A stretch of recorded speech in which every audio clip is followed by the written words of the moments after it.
안녕하세요. 저는 요새 부쩍 추워진 날씨에 약속을 줄이고 유튜브로 톡톡 사연이나 실컷 듣는 일상을 보내고 있는 여자입니다. 약속에 나가면 지인들과 이런저런 이야기를 많이 나누지만 정작 제 안의 진짜 이야기는 꺼내 보인 적이 드문 것 같아요. 부끄럽기도 민망하기도 한 저의 인생 이야기를 톡톡 사연에 슬그머니 보내어 봅니다. 저는 친정 부모님이 워낙 옛날부터 바쁘셔서요. 방치되어서 자라난 편이었죠. 제가 초등학교 5학년 때부터 두 분께서 본격적으로 같이 일에 뛰어드셨거든요. 원래는 친정아버지께서는 직장 생활을 하고 계셨는데 안 좋은 일이 생기는 바람에 부당하게 그만두셔야 했습니다. 그 후로 친정엄마와 부부가 합심해서 사업을 해보시려고 이런저런 궁리에 들어가게 되셨던 것이죠. 일찍이 친정아버지께서 인망이 좋으셔서 나이나 사회 경력에 비해 인맥이 무척 탄탄하셨거든요. 그걸 미천 삼으신 것 같았습니다. 저는 형제라고는 위로 언니 하나뿐이에요. 그리고 친정 언니는 타고나기를 워낙 모범생이었습니다. 희한하게 시키지 않아도 알아서 척척 잘하는 자식들이 있죠. 그런 자식이 바로 저희 집에서는 언니였던 것이죠. 괜히 장녀가 아니었나 봅니다. 제가 중학교 1학년 때까지는 친정언니가 저를 다 챙겨줬었어요. 끼니도 다 살펴줬고, 하지만 그 이후로는 공부해야 된다며 저를 내팽개쳤습니다. 야, 나는 네 나이 때 학교, 학원 일정을 계획표로 딱 정리해서 살았거든? 너도 이제 그 정도는 됐어. 알아서 학교 다니고 공부할 수 있지? 네가 이제 더 이상 초등학생도 아니잖아. 나는 좋은 대학 가야 되니까 바빠. 너 알아서 열심히 지내. 괜히 사고 쳐서 부모님 신경 쓰이는 일 만들지 말고. 알았어? 좋게 말하면 되지. 왜 윽박 지르고 난리야? 알았어. 알아서 잘하면 되잖아.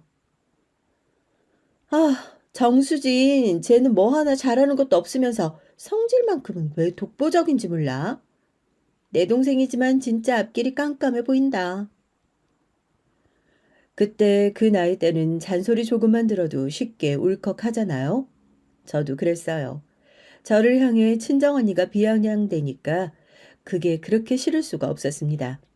가뜩이나 초등학교 때와는 달리 중학교로 올라오니까 수학 문제 하나도 이해 안 돼서 항상 나는 돌머리인가 싶은 자괴감이 들고 있었는데 공부 잘하는 친정언니가 잔소리를 날리니 왜 그렇게 밥맛 없이 보였던지요. 그렇게 중학교 사춘기 소녀는 아주 단순한 계기로 엇나가기 시작했습니다.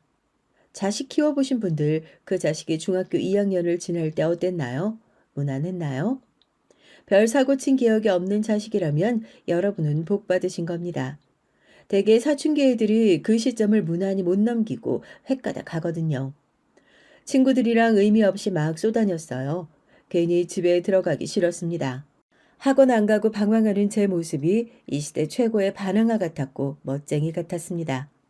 친정언니는 숨막히는 고등학교 생활을 하면서도 학원과 독서실 생활까지 병행하던 괴물이었으니 제가 방황하며 쏘다니는 걸 알 길이 없었죠.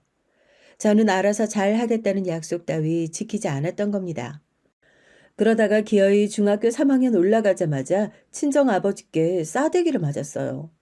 한 대 맞고 나서 너무 아프고 억울해서 중전한테 뺨 맞은 장희빈 마냥 표독스럽게 아버지를 있는 대로 째려봤다가 반대쪽 싸대기도 거세게 맞았습니다. 종전보다 더 강하게 맞았어요. 맞으니까 귀에 이상한 이명소리가 들리고 머리가 어지럽더군요. 정수진, 너 정신 안 차릴래? 부모가 피땀 흘려서 번 돈으로 기껏 보내놓은 학원을 그간 농땡이 차온 걸로도 모자라서 학업 비용이랍시고 받아냈던 용돈들로 여태까지 옷이나 사고 친구들하고 노래방이나 쏘다녔어? 너 같은 자식을 환영할 부모는 이 세상에 아무도 없을 거다. 그러고 나서도 친정 아버지께서는 분이 안 풀리시는지 저를 한 대 더 치시려는 듯 씩씩거리셨고 그 옆에서 간신히 친정 엄마께서 말리셨어요. 가뜩이나 머리도 안 좋은 애를 왜 자꾸 머리를 때리냐고 하시면서 당사자인 제가 듣기에는 서글픈 내용으로 친정 아버지를 말리셨습니다. 덕분에 두 대만 맞고 끝났지 아니면 그날 저는 반죽음이었어요. 친정 아버지의 그런 엄한 모습을 태어나서 처음 보는 것이었습니다. 인자하고 허허실실이신 분이라 생각해서 그간 몰래 막 나갔던 것인데 진 면목을 마주하자 오금이 저려왔네요. 저는 마자의 정신을 차리는 애였나 봐요. 맞고 나니까 다시는 농땡이 피울 엄두가 안 났고 그렇게 저의 사춘기 꼴값은 막을 내렸습니다. 저의 반발심을 확 죽여놓은 건 비단 싸대기뿐만이 아니었어요. 친정 아버지께서 이렇게 말씀을 하셨을 때 제가 면목이 없었기 때문입니다. 너는 당장 네가 놀고 싶은 것만 보이고 네 부모의 수고와 노력은 안 보이니? 네가 여태까지 살면서 죽어랍시고 뭐 한 가지에 매달려 본 게 미쳐본 게 있기나 해. 그만큼 땀을 흘려본 적이 있어? 아무 것에도 최선을 다해보지 않았던 넌 감히 어설프게 탈선할 자격도 없어. 제가 다녔던 중학교에서 최고로 양아치였던 애들은 그 분야에 특화되었던 나머지 오토바이도 잘 탔고 교복으로 패션쇼를 벌였고 불에 지진 이쑤시개 하나만으로도 속눈썹 파마를 해냈으며 문구점에서 파는 싸구려 화장품으로도 연예인 화장 뺨치는 흉내를 낼 줄 알았습니다. 유행도 다 꿰고 있었죠. 하지만 전 양아치도 모범생도 아니었습니다. 이도저도 아니고 그저 뭐든 어설프게 제 충동을 쫓아 행동했을 뿐이었죠. 그 사실을 객관적으로 자각하게 됐던 순간 너무 창피해졌습니다. 뺨을 맞았던 직후부터 얼굴이 더 뜨거워지더라고요. 사실 친가 외가 모두 형편이 당시 좋지 못했습니다. 양가에 아무 손 벌릴 곳도 없었건만 친정 부모님께서는 묵묵하게 앞만 보며 노력해가고 계셨던 거예요. 아무것도 안 하다가 도태될 수는 없다며 자꾸만 뭔가를 해보려고 하셨고요.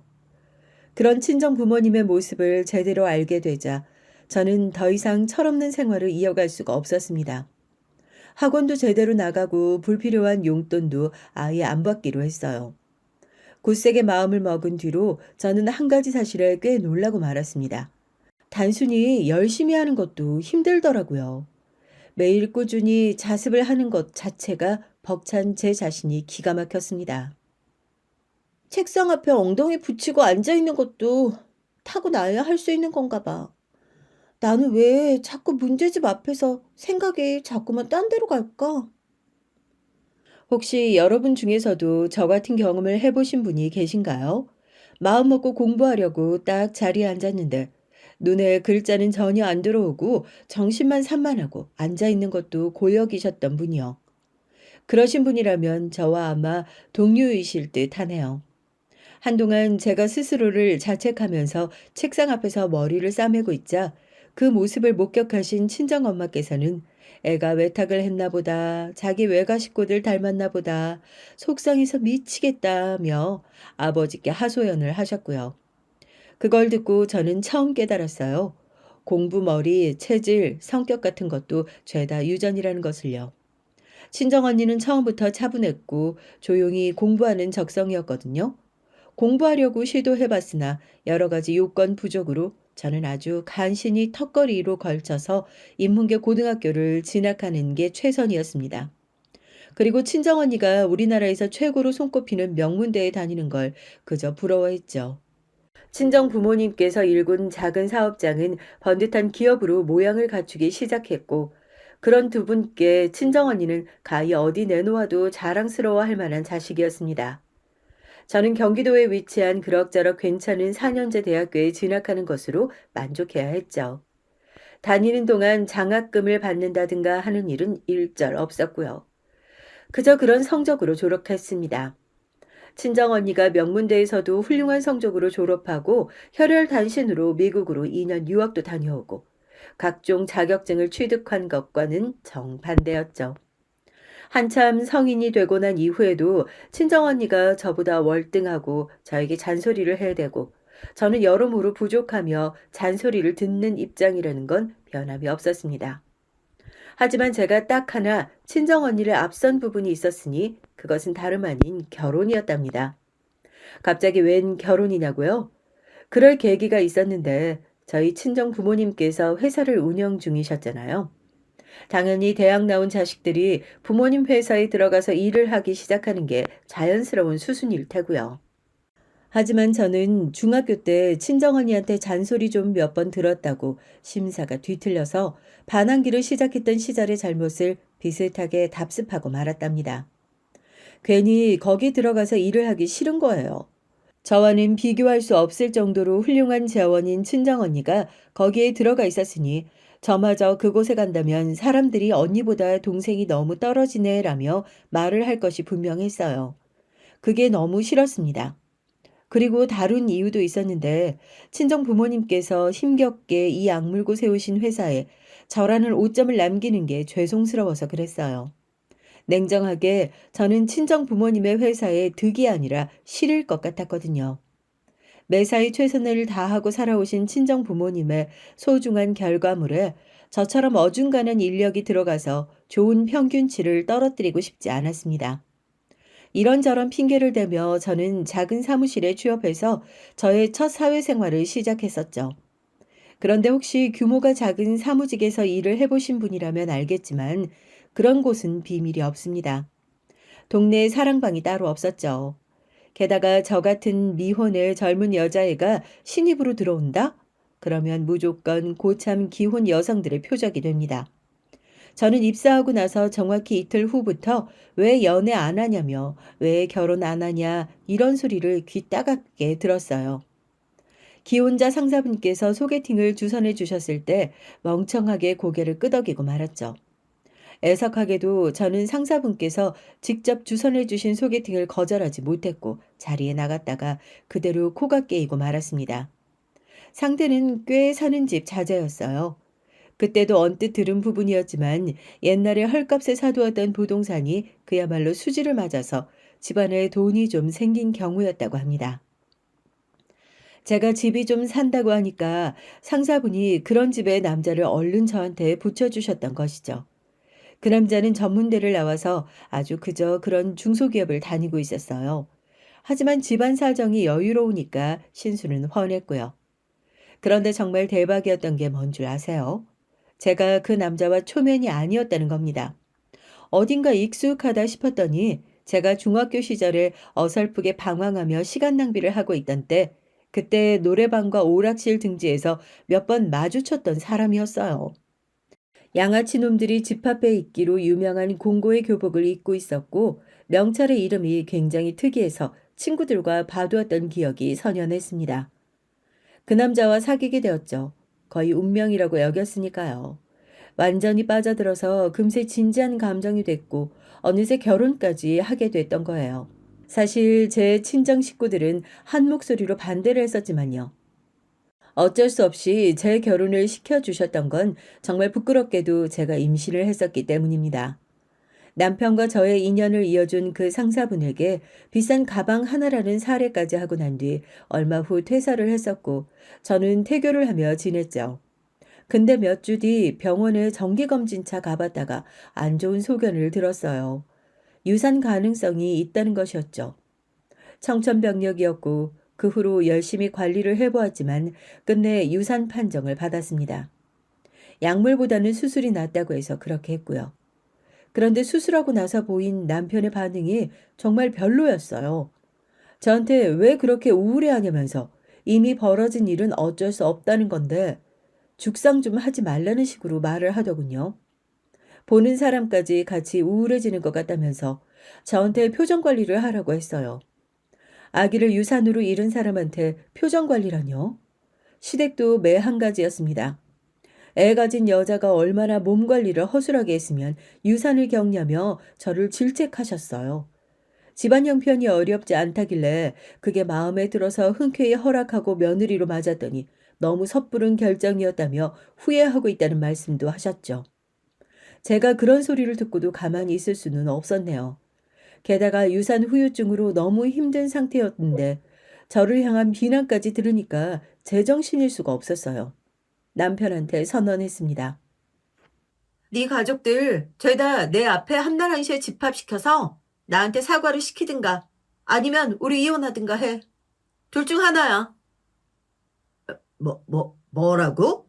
네 가족들? 야, 너 말하는 꼬라지가 그게 뭐냐? 야, 유산 하나 한 것 가지고 그냥 세상에서 가장 큰 비극이라도 겪은 것 마냥 아, 유세가 아주 장난이 아니네.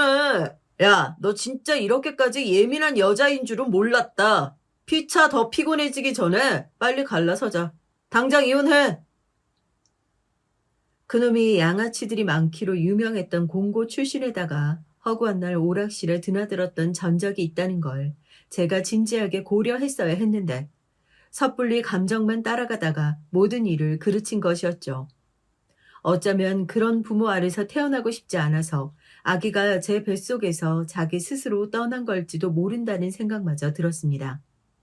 처음 서로를 보자마자 로맨틱한 인연이라고 칭했을 때는 언제이고 결혼 딱 8개월 만에 남남이 되면서는 서로에게 오만 쌍욕을 하며 저주를 날렸었죠. 님이라는 글자에 점 하나만 찍어도 남이 된다더니 그 말이 딱 맞았습니다. 이런 기가 막힌 결혼 생활을 끝마쳤을 때 저에게는 수치스러움이 남아 있었죠. 부끄러워서 친정에 고개를 들 수 없었어요. 인생이 어쩜 이렇게 지지부진하게만 흘러갈 수 있는지 친정 부모님과 언니에게 창피해서 진짜 죽고 싶을 지경이었습니다. 특히 친정 언니는 명문대의 대학원까지 나와서 탄탄한 중견기업의 연구원으로 재직하고 있는 사람과 당시에 교제 중이었거든요. 시간이 지나서 이분이 제 형부가 되셨고요. 멋지고 제정신인 상대와 성숙한 결혼 전 연애를 이어가는 친정 언니에 반해 저는 모든 게 볼품 없었던 것으로 생각됐습니다. 너는 이제 앞으로 어쩔 거냐? 무슨 거창한 인생 계획이라도 세워둔 거야? 이혼하고 나서 2달째 아무것도 안 하고 지내고 있는 것엔 이유가 있겠지. 네? 아버지, 이제 겨우 2달이에요. 저도 마음 추스르고 여러 가지 생각 좀 하면서 제 진로를 탐색해보는 중이에요. 저도 놀고만 있는 건 아니라고요. 에휴, 그러다가 또 아무 직장이나 들어가서 아무렇게나 살겠지. 너는 잔말 말고 회사로 들어와.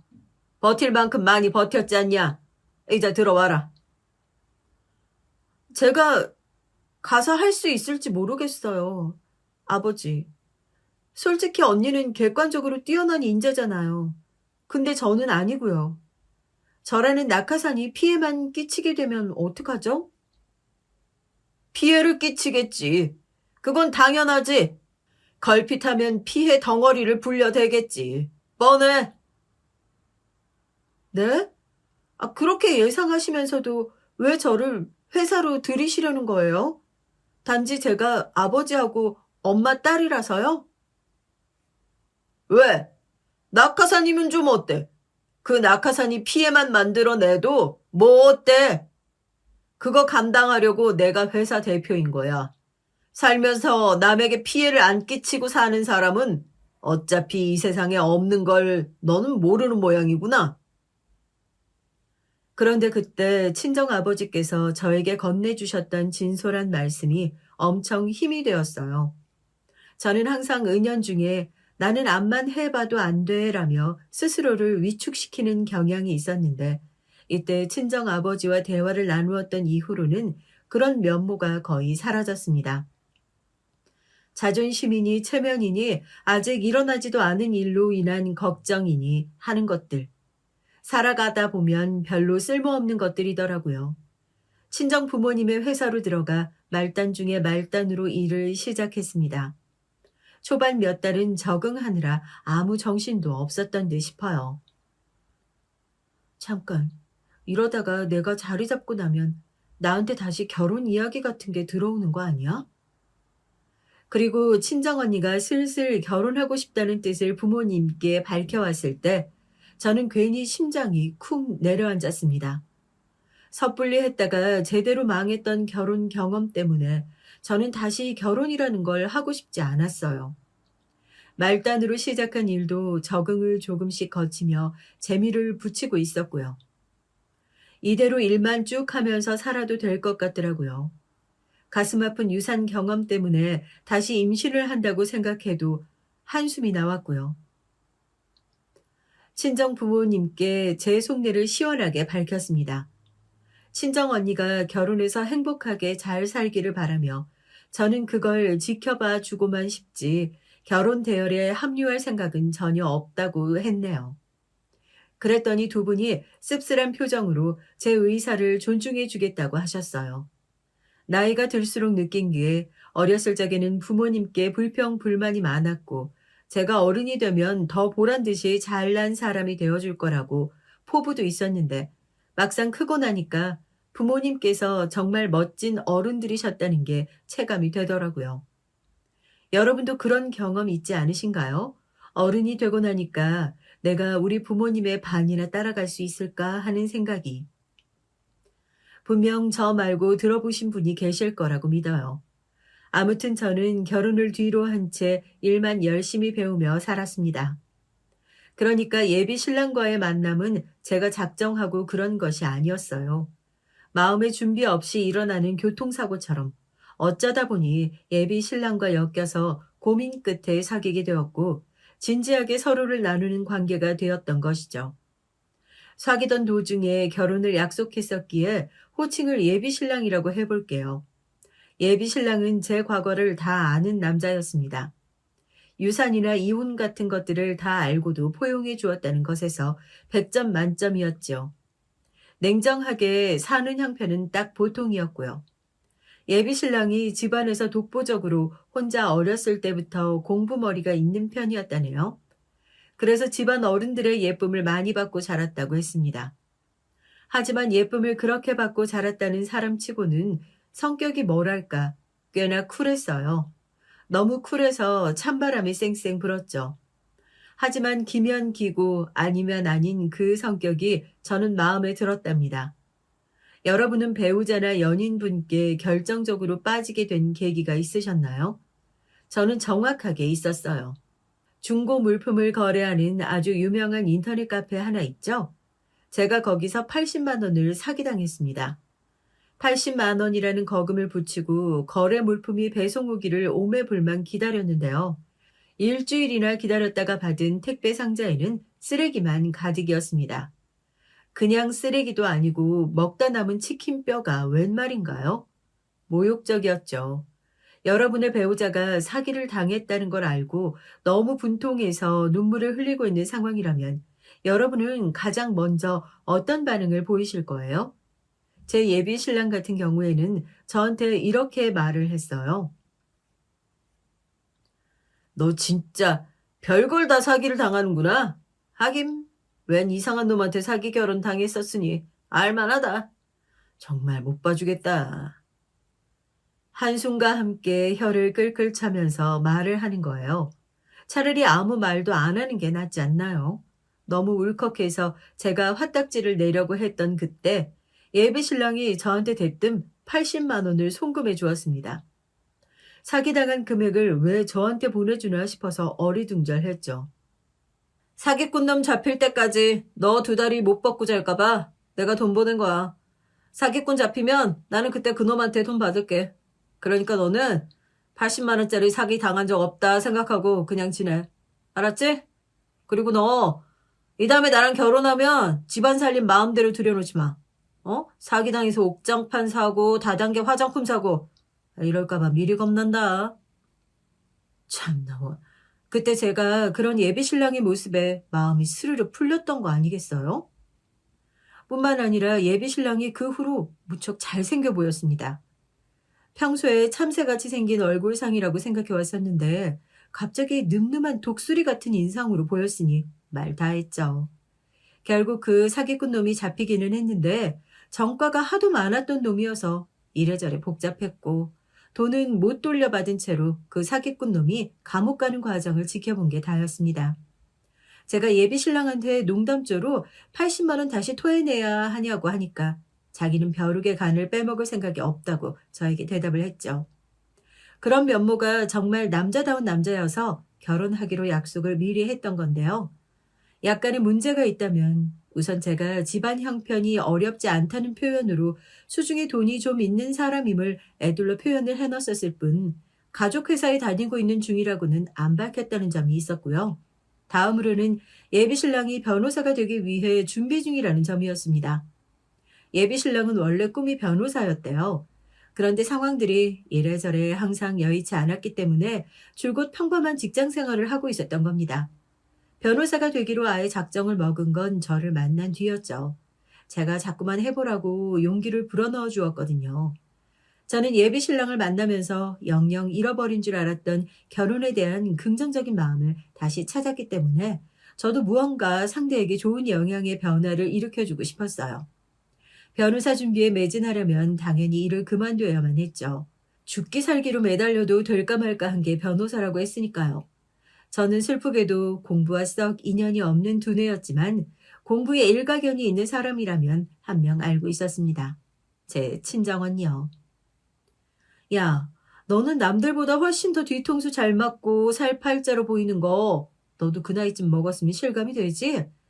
그러니까 얼마나 진지한 사이가 되든 간에 부모님 회사라든지 집안 재산이라든지 이런 거 다 드러내지 말고 지내. 그리고 변호사는 진짜 아무나 되는 거 아니야. 그 사람이 허송세월만 날리고 변호사가 안 될지도 모를 일이잖아? 그러니까 아무튼 네 패를 굳이 다 까보일 필요는 없다는 거야. 친정언니의 입에서 변호사 되는 건 정말 힘든 일이라는 소리를 들은 이상 저는 예비 신랑의 뒷바라지를 굉장히 열심히 해야겠다고 다짐했어요. 보통의 정신과 체력으로는 변호사가 못 되겠더라고요.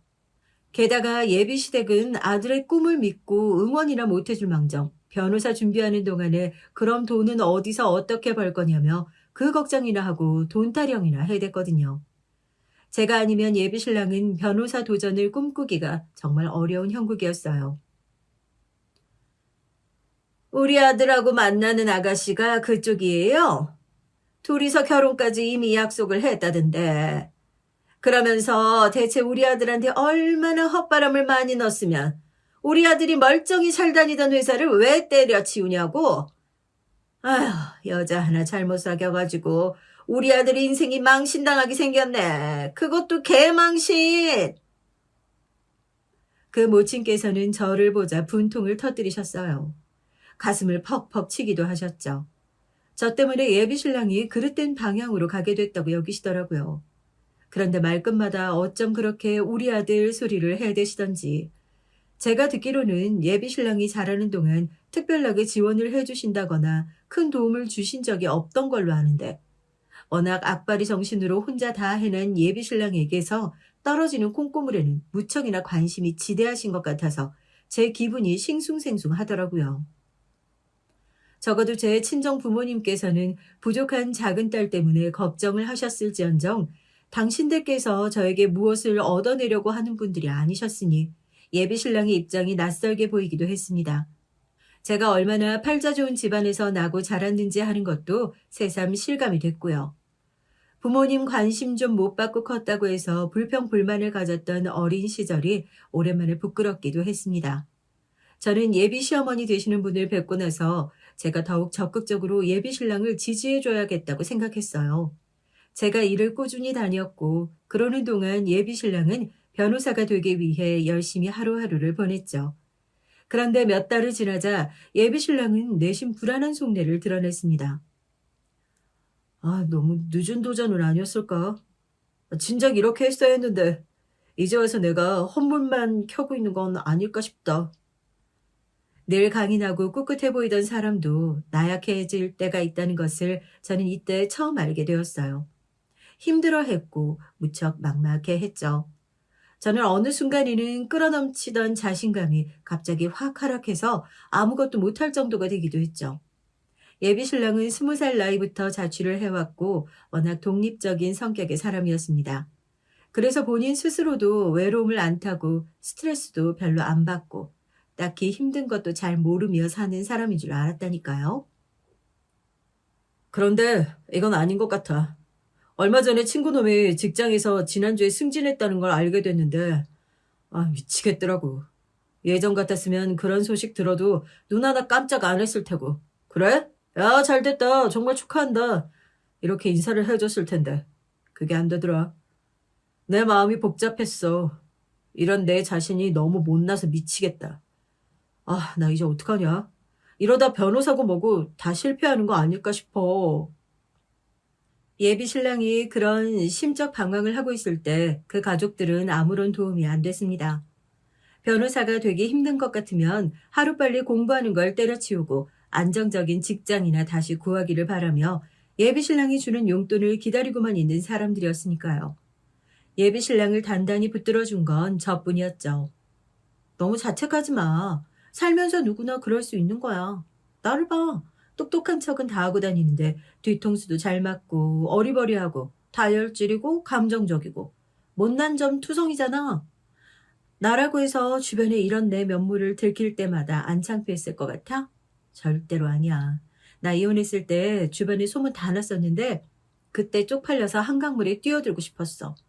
하지만 지금의 날 봐. 멀쩡히 잘 지내고 있잖아? 매일 출퇴근 성실하게 하면서 하루하루 살고 결혼할 남자친구의 꿈을 응원하면서 그렇게 보람차게 사는 지금의 내 자신이 나는 좋아.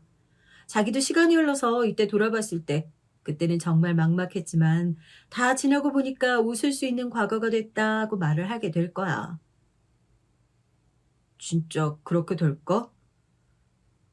내가 지금의 시기를 이겨내고 성공할 수 있을까? 그렇다니까. 자기는 나만 믿어. 그리고 돈 걱정도 할 필요 없어. 내가 따박따박 돈 버는 직장이냐. 뒤에 내가 받쳐주고 있는데 무서울 게 뭐가 있어? 처음 봤을 때는 저렇게 사람이 허술하고 맹해서 어떡하나 싶었는데 이미지가 내 안에서 이제 완전히 바뀌었는데 내가 지켜줘야 할 여자가 아니라 내가 도움받고 의지해도 될 여자로 보인다. 정말 든든하네. 고마워. 나 정신 바짝 차리고 열심히 할게. 저에게 예비 신랑은 무척 감동을 했습니다. 항상 뭐든 베푸는 쪽에서 살아왔던 예비 신랑은 자기가 맹목적으로 받아보기만 한 게 처음이라 그랬어요. 특히나 예비 신랑은 자기 가족들의 기대를 늘 짊어져야 했으니까요. 참고로 예비 시아버지 되시는 분께서는 건강이 안 좋으셨답니다. 그래서 예비 신랑은 남들보다 이르게 가장 역할을 해오며 지내왔던 거예요. 한바탕 예비 신랑이 심적 방황을 거친 게 끝이 나고 다시 공부에 매진하자 예비 시어머니께서는 저를 향해 놀랍다는 눈초리를 보내오셨습니다. 이제 보니까 아주 만만치 않은 아가씨였네. 처음에는 남의 집 귀한 아들 가지고 자기 입맛대로 장난치를 치는가 싶었는데 제법 살뜰하게 뒷바라지를 이어가네. 아이고, 다시 봤어요. 이 정도면 내가 인정을 해줘야지. 우리 아들 믿어주고 밀어줘서 내가 엄마로서 고마운 마음입니다. 아니에요, 어머니. 재능과 꿈은 다 갖춘 사람을 그냥 지나칠 수 없어요. 옳은 길을 걸을 수 있도록 저는 열심히 응원만 해줬을 뿐이에요. 그리고 이제 말씀 편하게 하세요. 그렇게 해주실 거죠? 저를 아직 못마땅해 하며 경계심 어린 기색을 보이고 계셨던 예비 시어머니를 향해 제가 먼저 부드러운 신호를 보내드렸죠. 그랬더니 그때부터 말씀도 편하게 하시고 여러모로 저를 허물없이 대하시더군요. 저를 예비 며느리로 정식 도장 찍어주신 것 같아서 저는 좋게 생각했습니다. 변호사 아무나 되는 거 아니라는 친정언니의 말은 정말이었어요. 쉽게 되리라고는 당연히 예상하지 않았었지만 예비 신랑이 딱 봐도 보통 내기의 인물은 아니었기에 어찌되었든 되기는 할 거라고 믿었었는데 만만치 않더라고요.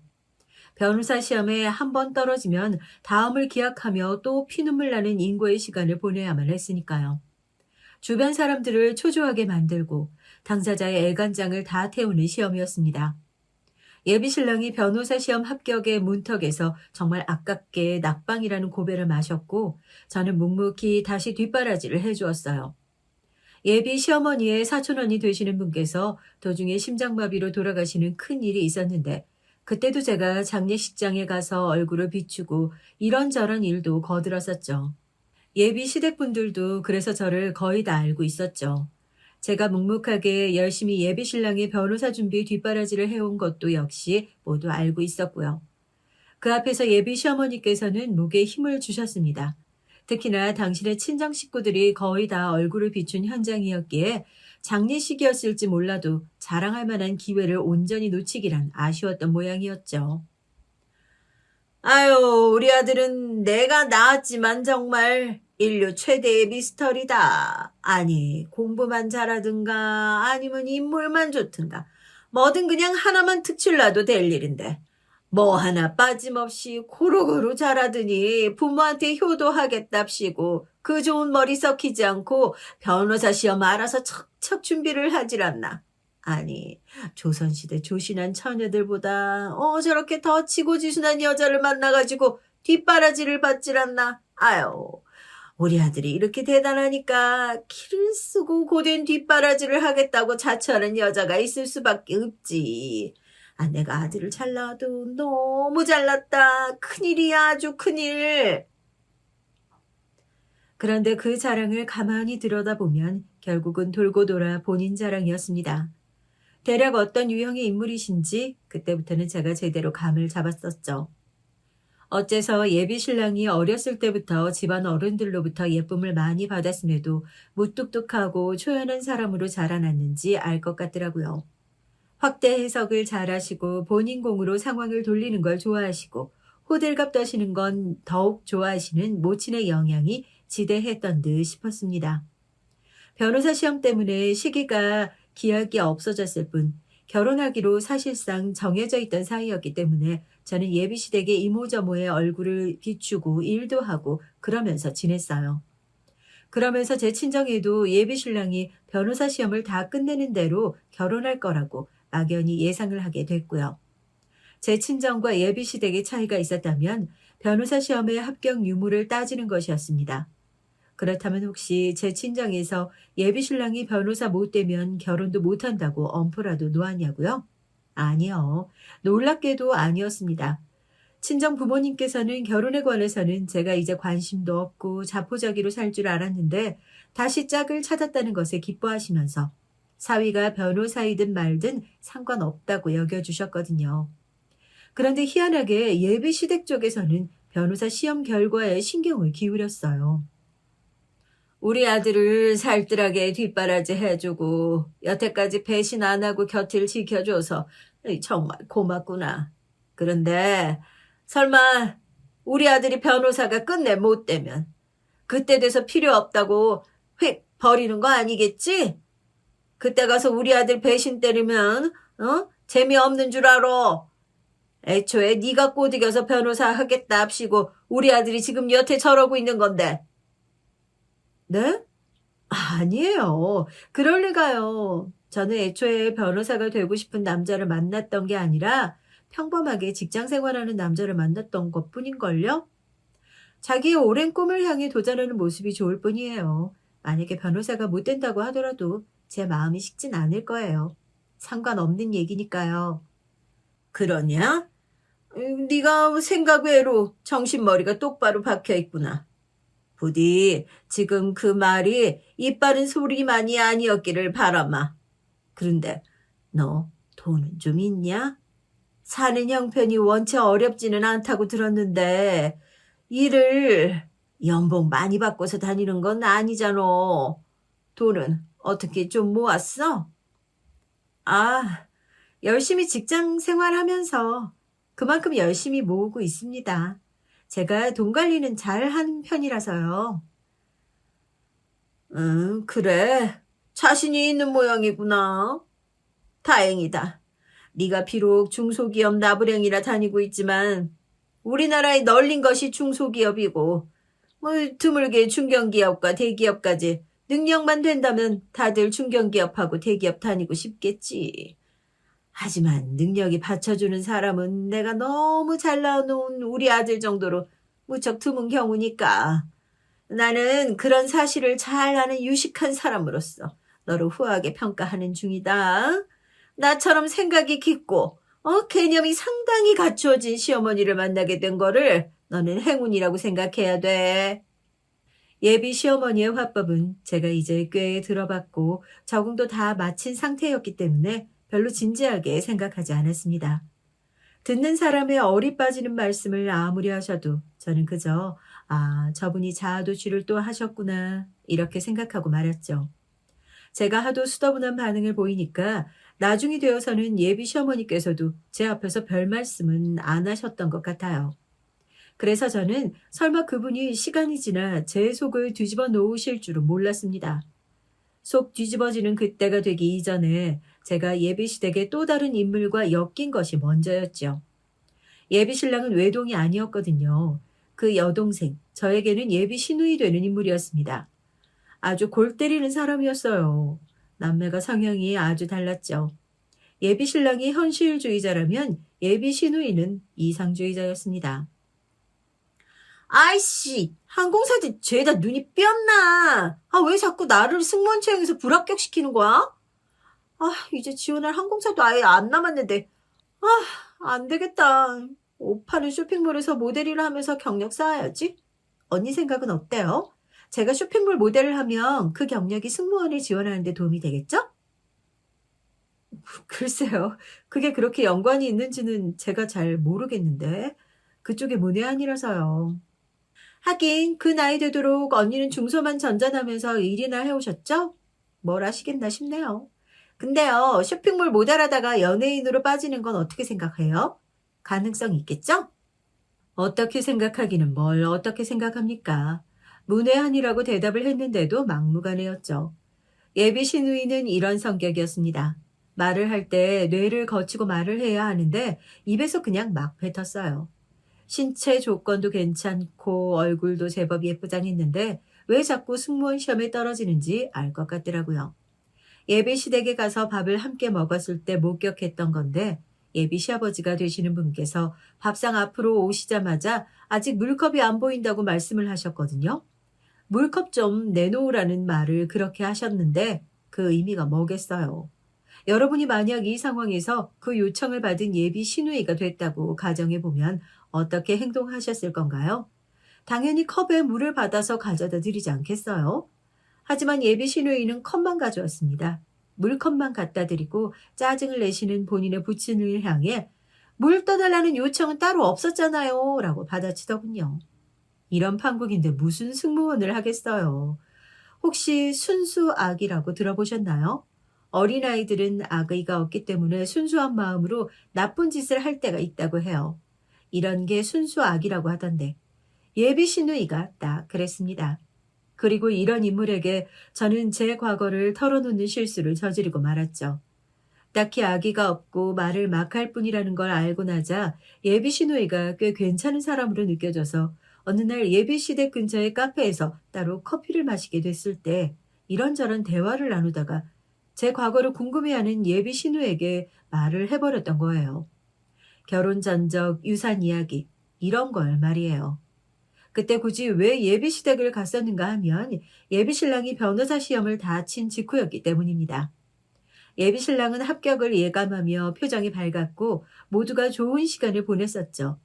당연히 저는 결혼을 머릿속에 바로 그리게 됐고 이제 한 가족이나 이미 다름없는 예비 시누이가 가슴 아프단 표정으로 제 이야기를 들어줬을 때까지는 문제가 없었습니다. 본인 모친에게 그걸 미주알 고주알 다 떠들어버려서 그게 문제였죠. 우리 딸한테 다 들었다. 참나, 뭐? 한번 다녀왔어? 게다가 애가 들어섰던 몸이라고? 아이고, 이런 어처구니 없는 경우를 봤나? 우리 집안을 얼마나 우습게 만만하게 봤으면. 아니에요. 절대로 그렇게 본 적 없어요. 굳이 과거를 말씀드릴 이유가 없었고 밝힐 시기를 못 잡았을 뿐이에요. 정말입니다. 그리고 저희 두 사람은 서로에 대한 모든 이야기를 다 나눈 이후에 교제를 시작했고요. 적어도 서로를 기만한 적은 없으니까 마음 풀어주세요.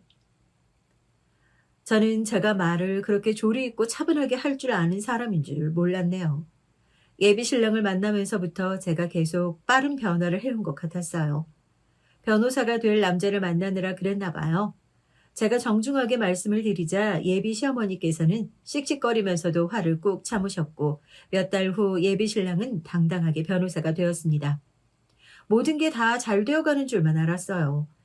하지만 예비 신랑이 변호사가 되고 나자마자 예비 시어머니께서는 거품을 물고 발작을 해대시며 저를 반대하기 시작하셨습니다. 우리 아들이 무려 변호사인데 사자 중에 사자 변호사인데 중소기업 나부랭이 다니는 보잘것없는 여자와 결혼을 시킬 수는 없지. 고작 이딴 며느리 보려고 내가 우리 아들 변호사 만들 줄 알아? 농담이 아니라 진짜 눈까지 뒤집어지고 반대를 하셨어요. 중소기업 안 나쁘게 본다고 하셨을 때는 언제고 어이가 없었네요. 게다가 제가 다 뒷바라지를 했는데 갑자기 황당한 생색을 내시는데요. 말도 안 되는 일이었죠. 하지만 자기 모친이 울고불고 난리를 치는 모습에 예비신랑도 선뜻 모진 말씀은 못 드리고 한숨만 쉬는 형국이었습니다. 저는 예비 시어머니께 양심이 있으시다면 저의 지난 수고를 봐서라도 결혼시켜 주시는 게 맞다고 말씀드렸어요. 그랬더니 돌아오는 소리가 내가 솔직히 말하마. 변호사 됐다고 해서 갑자기 땅에서 돈이 솟아나니? 하루아침에 돈벼락이라도 떨어져.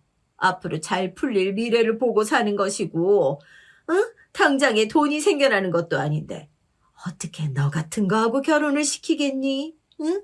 우리 아들이 돈을 왕창 잘 벌기 전까지 멋들어지게 받쳐줄 돈 많은 며느리 드리는 게 당연한 선택인 거야. 이제 변호사가 됐으니까 잘 사는 집 아가씨들도 줄을 설 거고.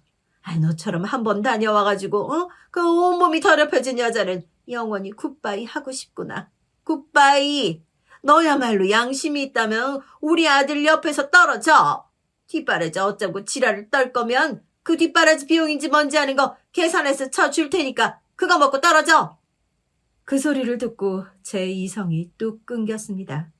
그놈의 예비시댁과의 연을 뚝 끊어야 되겠다 싶더라고요. 그래서 박장대소를 실컷 해주었죠. 제가 갑자기 막 웃으니까 그분이 의아해하면서 저를 쳐다봤습니다. 상심에 미쳐버린 거냐고 저한테 물으시길래 웃으며 대답을 해드렸죠. 변호사 될 아들의 제목도 못 알아보셨던 동태 눈깔 주제에 말은 청산유수로 하시는 게 너무 신기하고 재밌어서 좀 웃었어요.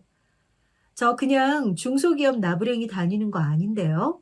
연 매출 300억 정도 나와요. 아주 쏠쏠한 곳이에요.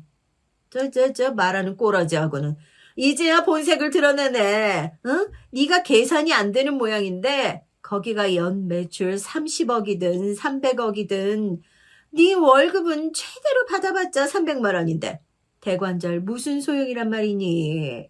대감집 노비가 자기가 양반인 줄 아는 모양인데. 저 노비 아니고 양반 맞는데요. 가만 보니까 제가 여태 말씀을 안 드렸네요. 회사가 부모님 회사예요. 대표가 저희 아버지시고요. 저는 낙하산으로 들어왔어요. 머리 똑똑한 친언니가 있어서 앞으로 회사 망할 일을 절대 없고요. 저는 앞으로 낙하산 타고 쭉쭉 올라갈 예정이거든요. 모르긴 몰라도 변호사로 대성하는 것보다 제가 낙하산 타고 올라가는 게 훨씬 더 돈이 보이는 길일걸요? 뭐라고? 잠깐만. 그게 다 무슨 소리냐? 부모님 회사야? 아니 그럼 네가 다름 아닌 부잣집 아가씨였어? 에이, 아가씨라니요. 한 번 다녀와서 온몸이 더럽혀진 사람한테 아가씨라고 해주실 필요 없으세요. 그리고 앞으로 저와 이렇게 대화를 나누실 일도 없을 것 같습니다. 아줌마. 사람이 너무 큰 충격을 받으면 얼굴에 핏기가 싹 가신다는 것을 저는 그날 그분의 낯빛을 보면서 깨달았죠. 거의 기절하시기 일보 직전이었고 다리에 힘이 풀리신 뒤로는 제 바지가랑이를 붙잡고 매달리셨어요. 횡설수설을 잔뜩 하시면서 저에게 그간 실언을 했다고 막 그러셨는데 하나도 안 와닿았죠. 냉정하게 뿌리쳤고 예비신랑에게는 다 이야기를 해줬어요. 그리고 양손 선택지를 내밀었죠. 우리 변호사 나으리께서 딱 선택을 해주셔야겠어. 왼손은 나, 오른손은 네 엄마. 하나만 고르고 다른 손은 2번 다시 거들떠보지 않기야. 지금 선택해. 변호사가 된 이후로 기뻐 날뛰던 예비신랑은 자기 모친과 저의 예상 못한 마찰 때문에 피골이 상접한 모습이었죠. 내밀어진 제 양손을 보며 고심하던 예비신랑이 한쪽을 골랐습니다. 나 왼손잡이잖아. 그런데 어떻게 왼손을 외면하냐? 모두가 오른손 쓸 때 당당하게 왼손을 쓰는 남자. 그게 바로 나야. 저라는 선택지가 오른손이었다면 어떻게 나왔을지 궁금해지는 답변이었습니다. 아무튼 그 대답을 듣고 안심하는 제 자신을 느끼며 제가 이 남자를 무척 사랑하고 있다는 사실을 재차 깨달았죠. 저희는 결혼에 골인했습니다. 아들이 장가를 잘 갔는데도 기뻐하지 못하고 완전히 소외된 채 울부짖는 한 분이 계셨고요. 아니야. 내 아들 며느리한테 외면받고 사는 사람일 리가 없어. 아유, 이렇게 볼품없고 초라한 게 나일 리가 없다고. 이렇게 되면 주변에다가 자랑을 못하잖아. 자랑을 못하다 뿐이야. 온갖 수군거림 다 듣는 시세가 됐는데. 나 이제 앞으로 어떻게 사냐? 부잣집 며느리, 변호사 아들. 이런 걸 내가 왜 전부 놓치고 살아야 되는 거냐고. 나는 당최 이해가 안 된다. 안 돼. 대성통곡을 꽤 오래 이어가셨지만 저는 들은 척도 안 했습니다. 예비 신랑, 아니 제 신랑도 마찬가지였고요. 집안에 변호사가 들어와서 든든하다며 친정 부모님께서는 쌍수를 두르고 환영하셨죠. 친정 언니 또한 회사를 운영하는 집안인 만큼 변호사가 있다는 것만큼 좋은 게 없다며 저에게 결혼을 잘했다고 얼마나 칭찬을 해주었는지 몰라요. 그리고 제 신랑은 자기 처가한테 최고로 사랑받는 인물이 되었답니다. 안녕하세요. 요즘 톡톡 사연을 듣는 재미로 사는 50대 중반의 여성입니다. 톡톡 사연을 들으면서 왠지 공감도 많이 되더라고요. 같이 화도 내고 기뻐도 하며 희노애락을 함께 느낀 것 같았어요. 최근에 저에게 큰 고민이 하나 생겨 여러분들에게 의견을 묻고자 이렇게 사연을 써봅니다. 우선 제 어린 시절은 동년배 친구들에 비해 꽤 유복하게 자랐어요. 동네에서 제일 큰 2층 집에 먹을 걱정, 입을 걱정 없이 남부러울 것 없이 생활을 하였답니다. 아빠가 작은 공장을 하셨는데 우리 집의 주 수입원이었죠. 그래서 저희 집에서 아빠의 말은 곧 법이었습니다. 아무도 아빠의 말을 걸을 수가 없었죠. 저 또한 예외라고 할 수는 없었어요. 먹고 사는 데에 문제가 없다 보니 결혼 생활 또한 딱히 없던 저는 25살이 되도록 연애 한번 제대로 해본 적이 없었죠. 결국 보다 못한 저희 아빠가 자신의 거래처 사장의 아들과 선을 보라며 저를 등 떠밀으셨습니다. 남자 볼 줄 몰랐던 저는 그냥 부모님이 시키는 대로 따랐어요. 그렇게 그 시절 흔한 방식으로 저와 남편은 맞선 자리에서 만났고 4개월이라는 짧은 연애 끝에 결혼 날짜가 잡히게 됐죠. 남편의 첫 인상은 그리 나쁘지 않았습니다. 젠틀한 매너에 유머까지 갖춰져 대화와도 꽤 잘 통했었고요. 그런데 한 가지 흠이라면 4살 배기 아들이 있다는 점이었어요. 아이 엄마는 제대로 혼례 한번 못 치러보고 원체 몸이 약했던지라 그렇게 아이를 낳다가 세상을 떠났다고 합니다. 그 소식을 저는 결혼 전날 알게 됐고요. 남편과 아이가 딱하긴 하지만 이게 맞는 건가 싶어서 집에 가자마자 아빠에게 따져 물었어요. 아빠, 이 사람 4살짜리 아들이 있는 거 알고 계셨어요? 그러자 아빠는 너무나 태연한 반응을 보이셨죠. 응, 얘기 다 들었다. 아들이 있으면 뭐하냐? 그 어미가 자식 낳다 죽었다는데. 법적으로는 네가 본처인 셈이야. 문제될 거 하나 없단 말이지. 그러면서 오히려 저를 다그치셨어요. 너야말로 내세울 게 뭐가 있냐? 집에서 하는 거 없이 빈둥빈둥. 얼른 남자 만나 시집이나 가라니까. 그마저도 못해서 이렇게 애비가 밥숟가락 떠먹여주고 있는데 그깟 자식 새끼 있다고 애비한테 와서 이리 따지는 거야? 너 군말 말고 그 집 가서 부모 욕 보이지 않게 시부모 말씀이나 잘 들어. 알겠냐? 저와 아빠의 대화를 옆에서 듣던 엄마가 뒤이어 제 방으로 들어와 제 손을 꼭 잡으며 말씀하셨어요. 네 아빠 공장에서 아주 중요한 거래처 집안이라고 하더라. 이번에 너 시집 보내주는 조건으로 큰 계약을 하나 성사시킨 모양인데 그 어린 아들 네가 친자식처럼 잘 보살피다 보면 언젠간 너를 따를 거야. 쉽진 않겠지만 우리 딸은 잘 해낼 거라 믿는다. 내일 시집 가는데 오늘 엄마가 오이라도 얼굴에 붙여줄까? 전 마지못해 알겠다고 고개를 끄덕였죠. 그렇게 저와 남편은 예정대로 결혼식을 올렸고 제 시집살이는 시작되었답니다. 딱히 할 줄 아는 거라고는 없었던 저는 시어머니를 따라 직접 장사하시는 시장의 순댓집에서 일을 하게 됐어요. 어머님의 순댓가게는 시할머니로부터 대를 이어서 운영 중인 시장에서 제일 가는 순대 전문점이었죠. 시부가 돈을 잘 버시니 그리 무리하진 않으셔도 됐지만 대를 잇는다는 생각에 열심히 운영하셨습니다. 규모가 마냥 크진 않았지만 맛있다고 소문이 났는지 주말은 물론이고 평일에도 사람이 북적댔어요. 그래서 일을 제대로 배울 새도 없이 정신없이 바빠졌죠. 때문에 초반에 그릇도 깨트리고 실수투성이었던 저를 시어머니는 하루가 마다하고 잔소리와 꾸중을 퍼부으셨어요. 아니 도대체 그 나이가 먹도록 설거지 한 번 안 한 게야? 그렇게 그릇을 첫날부터 2개나 깨먹을 수가 있단 말이니? 칼질도 엉성하고 네 부모님은 이런 기본적인 것도 안 가르치고 시집을 보내디? 아유 답답해. 아이고 속 터져. 전 몸이 고단하고 힘든 것보다 저 때문에 부모님이 욕먹는다는 게 너무 힘들더라고요. 그렇게 매일 방 안에서 조용히 눈물을 흘렸죠. 그런 저를 위로해 준 것은 바로 의붓 아들이었습니다. 처음부터 제게 거리낌 없이 다가와 준 의붓 아들이 고맙더라고요. 저도 차츰 마음을 열고 진심으로 정을 주기 시작했습니다. 그렇게 시간이 흘러 전 예쁜 딸을 낳았어요. 남편은 어린 딸을 지극정성이었죠. 이제는 제 친아들이 된 것 같은 의붓 아들도 딸아이를 친동생 마냥 이뻐해주고 보살펴 주었습니다. 그렇게 무탈 없이 평화로운 나날들이 지나가던 어느 날이었어요. 1997년 한국 IMF 위안 위기가 찾아왔고 저희 친정은 물론이고 남편네 회사까지 모두 부도가 났습니다. 한순간에 찾아온 위기에 정신을 차릴 수가 없더라고요. 빚더미에 앉게 된 저흰 작은 반지하로 이사를 가게 됐죠. 그 충격에 시아버지는 결국 쓰러지셨고 병원살이를 시작하게 됐어요. 아버님을 보살펴야겠다며 시모는 제게 순댓집을 맡긴 채 병원으로 떠나 옆에서 병간호를 하기 시작했고 못지않게 충격이 컸던 남편은 집에서 술만 마셔댔어요.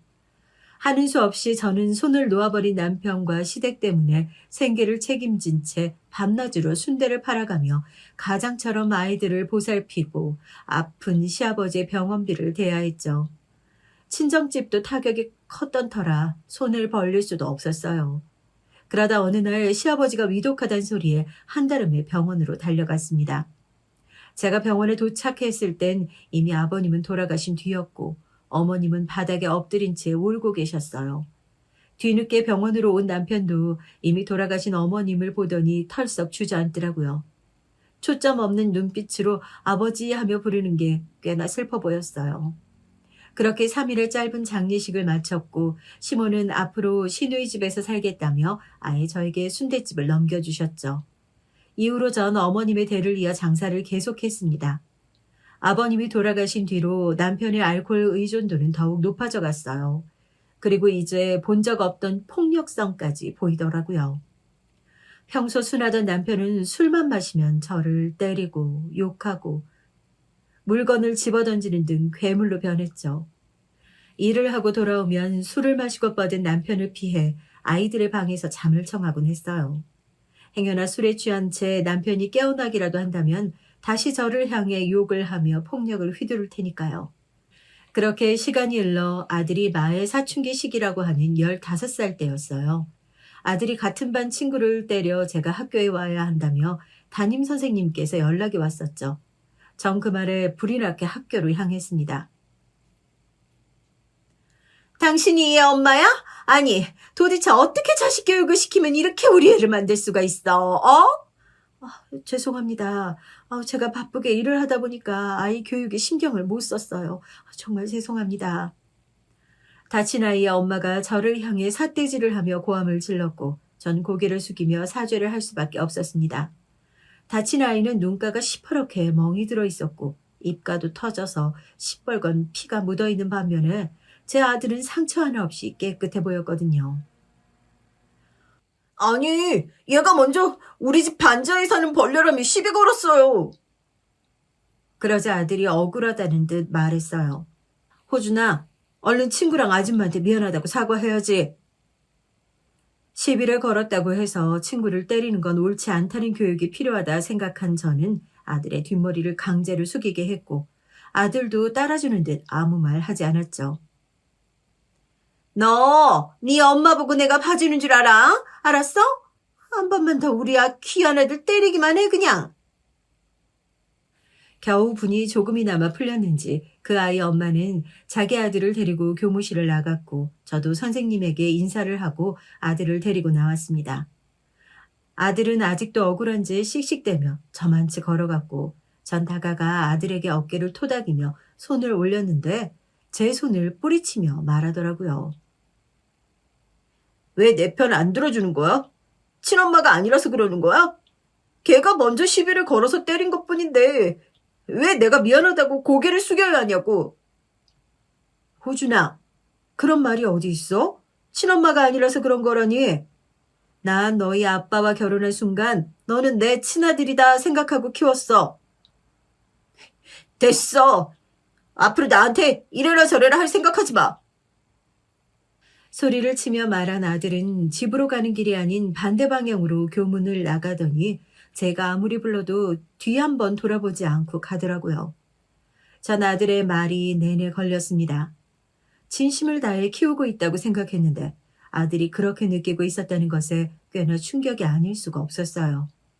이후 나아질 줄 알았던 아들은 오히려 더 나쁜 길로 빠지더라고요. 고등학교에 올라가서는 집에도 잘 들어오지 않았고 나쁜 아이들과 어울려 다니며 폭력은 기본이고 친구들에게 협박하며 돈을 갈취하는 등 덕분에 학교를 수시로 드나들었답니다. 그럼에도 전 아들을 한 번이라도 따끔하게 훈계하지 않았어요. 저번처럼 개몰아서 그러냐며 저에게 반항할까봐 두려웠으니까요. 아들이 18살 때쯤에는 갑자기 학교를 자퇴할 거라며 제게 통보를 하더군요. 전 고등학교만큼은 제대로 나와야 하지 않겠냐며 제발 엄마의 소원이니 고등학교만큼은 졸업하자고 부탁했죠. 제 부탁에 아들은 시큰둥한 반응을 보였지만 그래도 진심이 통했는지 학교를 자퇴하진 않았고 이후로 나쁜 짓은 멈추지 않았지만 저번보단 학교에 불려가는 횟수는 좀 줄었습니다. 그렇게 아들은 고등학교를 졸업하고 워낙 공부와 담쌓고 지내던 아이였던지라 또래 아이들처럼 대학교는 가지 못했어요. 딱히 기술이 있던 것도 아닌지라 취직도 되지 않은 채 한참을 방황했죠. 혹시 더 나쁜 길로 빠지는 건 아닌가 걱정도 됐었답니다. 그러던 어느 날 저희 순댓집을 일주일에 한 번씩은 꼭 찾아주시는 단골 아저씨 한 분이 오셨고 전 반갑게 맞이해 주었어요. 아저씨, 오늘도 간이랑 허파 많이 맞으시죠? 역시 여기 순댓집이 내 취향을 제일 잘 알아. 그럼요. 저희 단골집이시잖아요. 그런데 오늘은 좀 늦게 오셨네요. 저 밑에서 일하는 직원 한 명이 갑자기 그만둔다길래 급하게 구인 전단지 만들고 오는 길이야. 그 아저씨가 하신다는 카센터요? 우리 집 카센터가 그래도 이 동네에선 제일 잘 나가지 않나? 한참 일도 많은데 그냥 갑자기 그만둬서 곤란해 죽겠네. 혹시 기술이 없어도 괜찮으시다면 저희 아들 어떠세요? 아들이 올해 몇 살인데? 올해 20살인데 아들이 공부엔 영 소질이 없어서요. 젊어서 힘 좀 쓰겠구만. 좋아. 그럼 아들 보고 우리 카센터로 내일 한번 들리라고 해봐. 정말요? 감사합니다. 전 너무 감사한 마음에 순대를 그냥 서비스로 드렸고 이 소식을 아들에게 전해주었죠. 아들도 썩 내켜하는 것처럼 보이진 않았지만 약속대로 카센터에 나가 일을 배우기 시작했어요. 그렇게 아들은 카센터에서 자리를 잡아가기 시작했고 둘째 딸도 어느덧 자라 20살이 되었죠.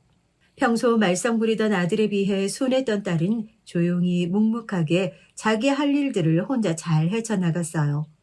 공부도 알아서 잘해온 터라 서울에 있는 유명한 대학교에 합격했고 전 그런 딸이 너무나도 자랑스럽고 대견했어요.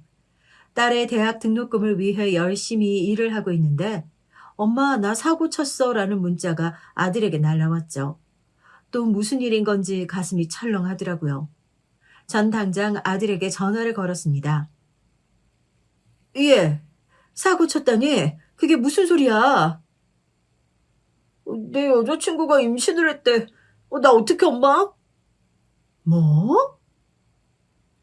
이걸 좋다고 해야 하는지 나쁘다고 해야 하는지 심정이 복잡하더라고요. 손주가 생긴다는 건 분명 기쁘고 축하해줘야 할 일인데 아들이 결혼을 한다는 것도 아니고 무엇보다 현재 저희 집엔 결혼 자금을 대줄 만한 큰 돈이 없었거든요. 그나마 딸 대학 등록금을 마련한다고 모아둔 작은 목돈이 있었지만 그건 어디까지나 딸의 대학 등록금을 주기 위한 돈이었으니까요. 그런데 이 아들 녀석은 제가 그 목돈이 있다는 걸 어찌 알았던지 먼저 말을 꺼내더라고요. 엄마, 그 운지 대학 갈 때 준다고 모아둔 돈 있잖아. 나 그거 주면 안 돼? 그건 은지 대학교 등록금이야. 요즘엔 학자금 대출도 잘 나온다는데 은지는 대출 받아서 가면 되잖아. 난 당장 결혼식도 올려야 하고 집도 구해야 되는데 당장 월세 보증금도 없고 엄마도 알다시피 내가 지금 모아둔 돈도 없고 그렇다고 애를 지울 수도 없잖아. 그것도 맞긴 한데 엄마, 정말 너무한 거 아니야? 은지만 친자식이라 이거야? 제가 망설이자 아들은 소리치며 또 딸과 자기를 차별하냐며 따져 물었죠. 저는 하는 수 없이 긴 한숨을 내뱉으며 말했습니다. 그래 알았다. 은지에게도 내가 말하마. 근데 그것도 그리 큰 돈은 안 된다. 큰 돈일 거란 생각은 안 했어. 빚도 아직 남아있을 텐데 엄마가 무슨 수로 큰 돈을 모았겠어. 여자친구는 다음에 데리고 가볼게요. 묘하게 비꼬는 것처럼 들렸던 건 저의 착각이었을까요? 그렇게 자기 할 말만 하고 전화를 끊던 아들은 이웃과 여자친구를 인사시켜주겠다며 함께 집으로 왔습니다. 둘째 딸은 등록금 얘기를 하니 애초에 자기가 마련할 생각이었다고 하더라고요. 최대한 장학금을 받아보겠다며 너무 신경 쓰지 말라는 딸에게 괜스레 미안해졌습니다. 딸은 워낙 심성이 곱던 아이인지라 자신의 등록금으로 결혼한다는 아들과 아들 여자친구도 반갑게 맞이해 주더라고요. 저도 집이 누추하지만 안으로 들어오라며 안내를 해주었고 미리 준비해두었던 밥상을 내놨습니다. 아들 여자친구의 첫인상은 속된 말로 성형미인 같더라고요. 얼굴이 인위적인 게 자연스럽지가 않았습니다. 제 딸보다 2살은 많다던데 겉모습만 봤을 땐 좋게 10살은 넘어 보이는 것이 기도 좀 세 보였어요. 썩 마음에 들지는 않았지만 아들이 좋다고 무엇보다 뱃속에 아이를 품고 있으니 전 내색하지 않으려 했죠. 편하게 들어요. 맛은 어떨지 모르겠네. 좀 싱거운 것 같은데요? 찌개를 한번 입맛 보더니 바로 싱겁다 말하는 아들 여자친구의 모습에 당황한 모습을 숨길 수가 없었어요. 싱거워요? 우리 집이 좀 싱겁게 먹기는 해요. 짜면 건강에 해롭지. 뱃속 아이한테도 이 정도 간이 딱 적당할 거예요. 네, 그건 간 못 맞추는 사람들이 만들어낸 핑계라던데요? 첫인상도 별로였는데 말을 하면 할수록 싹수가 없는 게 더욱 마음에 안 들었죠. 딸은 갈비찜을 내려놓으며 똑부러지게 제 말을 거들었어요. 찌개는 나트륨이 많아서 좀 싱겁게 먹는 게 건강에 더 이로운 건 맞아요. 이 갈비찜 한번 드셔보세요. 이건 간이 좀 맞을 거예요. 말을 마친 딸이 갈비찜 뚜껑을 열자 갑자기 우욱하며 입덧을 하는 아들의 여자친구였죠. 곧 며느리가 될 이 어린 여자가 벌써부터 왜 이리도 얄미운 건지 전 애써 괜찮은지 물었고 아들은 그새 달려가서 등을 두드려주고 있었어요. 몇 분을 그렇게 헛구역질을 하던 예비 며느리가 나와 밥은 도저히 못 먹겠다고 하며 그럼 죽이라도 끓여주겠다고 했죠. 흰쌀죽이네요. 전 전복죽이라도 끓여주시는 줄 알았는데. 죽을 상 위에 올려놔주니까 숟가락으로 몇 번 휘젓고는 또 얄미운 소리를 내뱉는 예비 며느리였습니다. 입덧할 때 전복 같은 건 비린내가 나서 안 좋아요. 이런 흰죽이 나을 거야. 어서 들어요. 전 당장이라도 그런 먹지 말라며 죽그릇을 뺏고 싶었지만 최대한 참으며 차분히 설명해 주었습니다. 그래도 흰죽은 싫은데. 오빠 혹시 구운 김 있어? 그러더니 아들에게 구운 김이 있냐며 김을 달라 하는 예비 며느리와 옴짝달싹 못한 채 김을 갖다 주는 아들을 보니 참 가슴이 답답하더라고요. 딸은 그런 제 심정을 안 것인지 다 안다는 표정으로 제 어깨를 두어 번 두드려 주었죠. 이어 저는 시어머니들이 예비 며느리를 보면 처음으로 한다는 그 단골 질문들을 던져보았죠. 부모님은 지금 무슨 일 하세요? 엄마는 제가 어릴 때 버리고 도망가셨고요. 아빠는 노래방 하세요. 바쁘대서 저도 잘 못 봐요. 죽에 김을 싸먹으며 다 씻지도 않고 밥알이 튀는지도 모른 채 말하는 예비 며느리 때문에 밥상 위에는 여기저기 잔여물이 튀어져 있었고 아들놈은 옆에서 천천히 꼭꼭 씹어 먹으려며 숟가락 위에 김을 얹어 떠먹여 주고 있더라고요. 아유, 어린 나이에 고생이 많았겠네요. 전 너무나도 당당하게 집안 사정을 거리낌 없이 말하는 예비 며느리에게 마음에도 없는 말을 내뱉었어요. 네, 졸라 고생했죠. 그래서 지금은 괜찮아요. 참 솔직해서 꾸밈없다 해야 할지 우리 집도 집안 사정이 좋은 건 아니었지만 말투에 은어가 섞여 있는 것부터 해서 행동이 전체적으로 저렴했어요. 편견 없이 좋게 보고 싶었는데 아무래도 그건 어렵겠다 싶더라고요. 싫다던 흰죽을 깨끗하게 싹 다 비운 예비 며느리는 곧 집을 둘러보더니 제게 물었어요. 그러고 보니 아버님은 안 보이네요? 아빠는 신경 쓰지 마. 차라리 없는 게 나으니까. 남편을 찾는 예비 며느리에게 뭐라고 설명을 해야 할지 고민하고 있었는데 다행히 아들이 대신 대답해 주었죠. 남편은 항상 어딜 가나 술을 마시는지 물론 지금 이 자리에 없는 게 다행인 것 같다만 이 시간만 되면 어딘가에서 술을 진탕 마시고 늦은 밤이 되어서야 들어왔죠. 몇 년을 그러고 있는 건지 이젠 그 짓거리도 지겨울 때가 된 것 같기도 같은데 말이죠. 왜? 왜 그러는데? 아버님이 왜 없는 게 낫다는 거야? 아들의 답에 더욱 궁금해진 건지 별로 하고 싶지 않은 남편 얘기를 계속 꺼내는 예비 며느리의 입을 찰싹하고 때리고 싶었습니다. 아무것도 모르는 입장에선 궁금할 수도 있는 건데 한번 안 좋게 보이기 시작하니까 이제는 별거 아닌 모습에도 밉더라고요. 아들은 제 눈치를 살피더니 다음에 말해주겠다고 하며 자리를 일어났습니다. 엄마, 이제 궁금한 거 더 없지? 결혼식은 배 물러오기 전에 최대한 빨리 올리려고. 괜찮지? 그래, 그렇게 해라. 집에 잘 데려다 주고, 그럼 조심히 가요. 전 마지막에 예비 며느리에게 나오지 않는 억지 웃음을 지어가며 인사했고, 아직 배도 안 나왔는데 부축을 받으며 일어서던 예비 며느리는 저에게 고개만 살짝 내리며 인사하는 신용만 내비치고 나갔어요. 아들 내외가 나가자 전 딸에게 말했죠. 어쩜 저런 애가 다 있니? 무식하면 싹수라도 있던가. 예의는 고사하고 기본적인 개념조차 없어 보이네.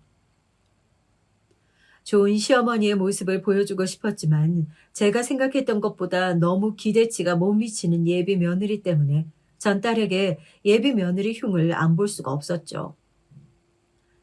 마지막에 엄마가 인사하는데 말도 없이 그냥 고개만 까딱하고 가는 거 봤어? 인사했는데 목소리가 안 들렸을 수도 있지.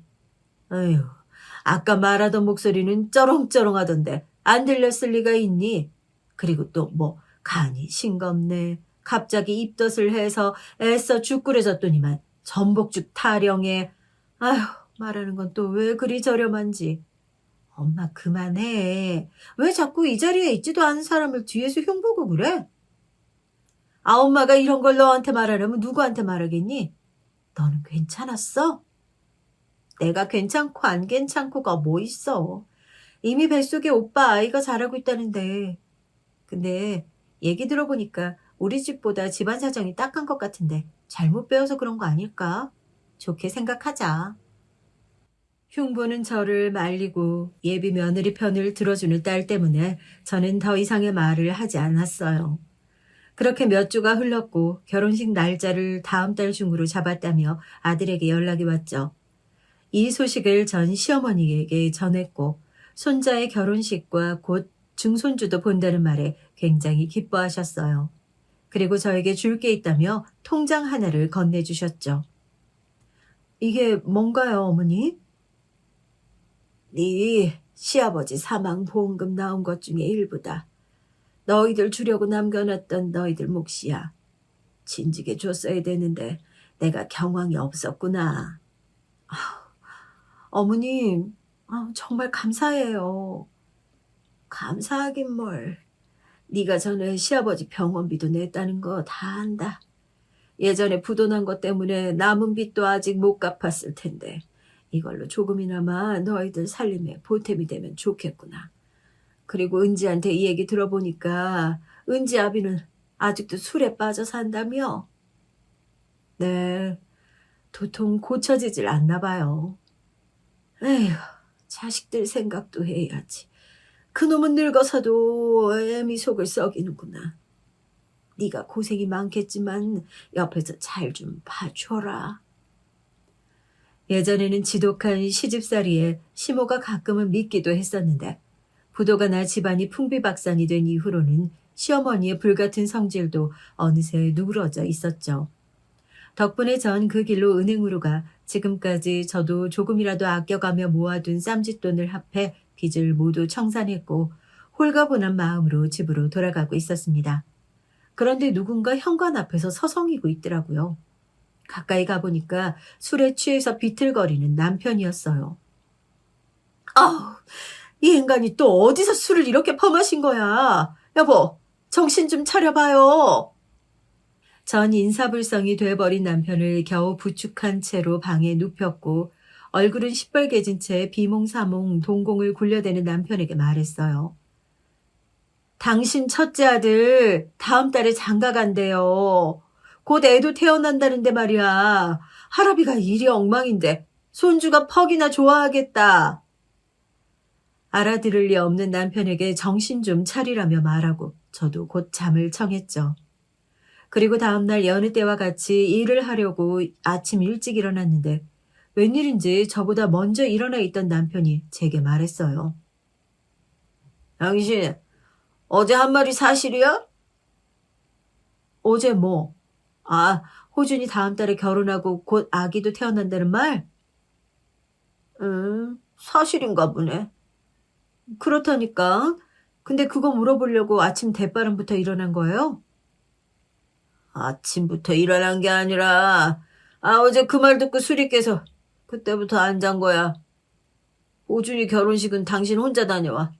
난 애비 자격 없어. 술에 취하지 않은 멀쩡한 상태에서의 남편과 대화를 한 건 꽤나 오랜만이었습니다. 이제는 술에 취해 있는 모습보다 이런 제정신인 모습이 더욱 어색했죠.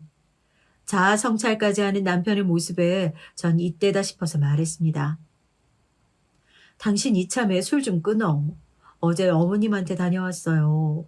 어머님이 전에 아버님 사망보험금 일부 주셔서 그걸로 빚도 탕감했고 우리 네 식구 이제 정말 좀 정상적으로 살자. 이 지긋지긋한 반지하도 좀 벗어나고 그니까 당신도 술 좀 끊고 다시 일도 시작하는 거야. 제 말을 들은 남편은 갑자기 자리에서 일어나더니 옷을 챙겨 입었어요. 전 문 밖을 나서는 남편에게 소리치며 물었죠. 또 아침부터 어딜 가는데? 어디 좀 나갔다 올게. 그날 돌아오겠다는 남편은 한참 모습을 보이지 않았죠. 또 어디서 술 마시며 돌아다니고 있겠구나 생각했습니다. 언제 저는 잠자는 시간을 제외하곤 밤낮으로 일만 했고 남편은 항상 어딘가에서 술을 마시느라 모습이 잘 보이지 않았기에 그냥 대수롭지 않게 생각했어요. 이후 아들의 결혼식은 속전속결로 진행됐습니다. 서로 하객이 몇 없었기에 제일 작은 홀에서 진행했고 그럼에도 홀은 자리가 널널했죠. 덕분에 오랜만에 본 친정 부모님은 허리가 다 굽으셨는지 지팡이를 짚고 오셨고 저보다 형편이 더 좋지 않던 언니와 동생도 오랜만에 모습을 보였죠. 몇 년 만에 보는지 다들 몰라볼 정도로 많이 늙어 있더라고요. 그렇게 남편의 자리는 비워둔 채 별 탈 없이 결혼식이 끝났습니다. 그로부터 몇 달 후 아직까지 모습을 보이지 않는 남편이 슬슬 이상하게 느껴지더라고요. 그러다 딸이 아빠에게 일이 생긴 것 같다며 다급하게 연락이 왔습니다. 전 무슨 일인지 물었고 그제야 딸은 그날의 일들에 대해 제게 말해주었죠. 아침에 제게 아들 결혼식 소식과 손주 소식을 들은 그날 남편은 본인 스스로 알코올 중독 치료를 받아야겠다며 자주적으로 입원 치료를 강행했고 그 소식을 딸에게만 전하며 본인이 완치 전까지 이 내용은 비밀로 해달라고 부탁했었다고 해요. 그렇게 몇 달이 지나 별 다른 소식이 없어 궁금했던 딸은 병원에 직접 연락했고 2달 전쯤 퇴원했다는 연락을 받았다고 하더라고요. 퇴원했으면 집에 왔어야 할 사람이 여태 감감무소식이라니 걱정이 된 딸이 제게 연락을 한 거였어요. 저도 얘기를 들으니 걱정이 됐습니다. 괜스레 불안해진 마음에 딸과 경찰서로 곧장 달려가 실종 신고를 했고 이후 얼마 있지 않아 딸에게 남편을 찾았다는 연락이 왔습니다. 그런데 경찰에 연락을 받은 딸은 점점 표정이 굳어지더니 이내 그 자리에 털썩 주저앉더라고요. 왜 그래? 경찰이 뭐라고 하는데? 너희 아빠 어디 있다니, 응? 그제서야 초점 없는 눈을 제게 돌린 딸은 울먹이며 말했습니다. 엄마, 아빠가 죽었대. 어제 전철역 지하에 노숙자 무리에 섞여서 숨진 채 발견됐다는데? 그 얘기를 들으니 저 또한 다리에 힘이 풀리더라고요. 저와 딸은 남편이 있는 병원으로 달려갔고 이미 영안실에 안치되어 하얗게 질려버린 남편의 모습을 볼 수 있었죠. 저흰 그런 남편을 보며 소리쳐 울었고 뒤늦게 소식을 듣고 온 아들도 충격을 받았는지 뒷걸음질 치며 주저앉았어요.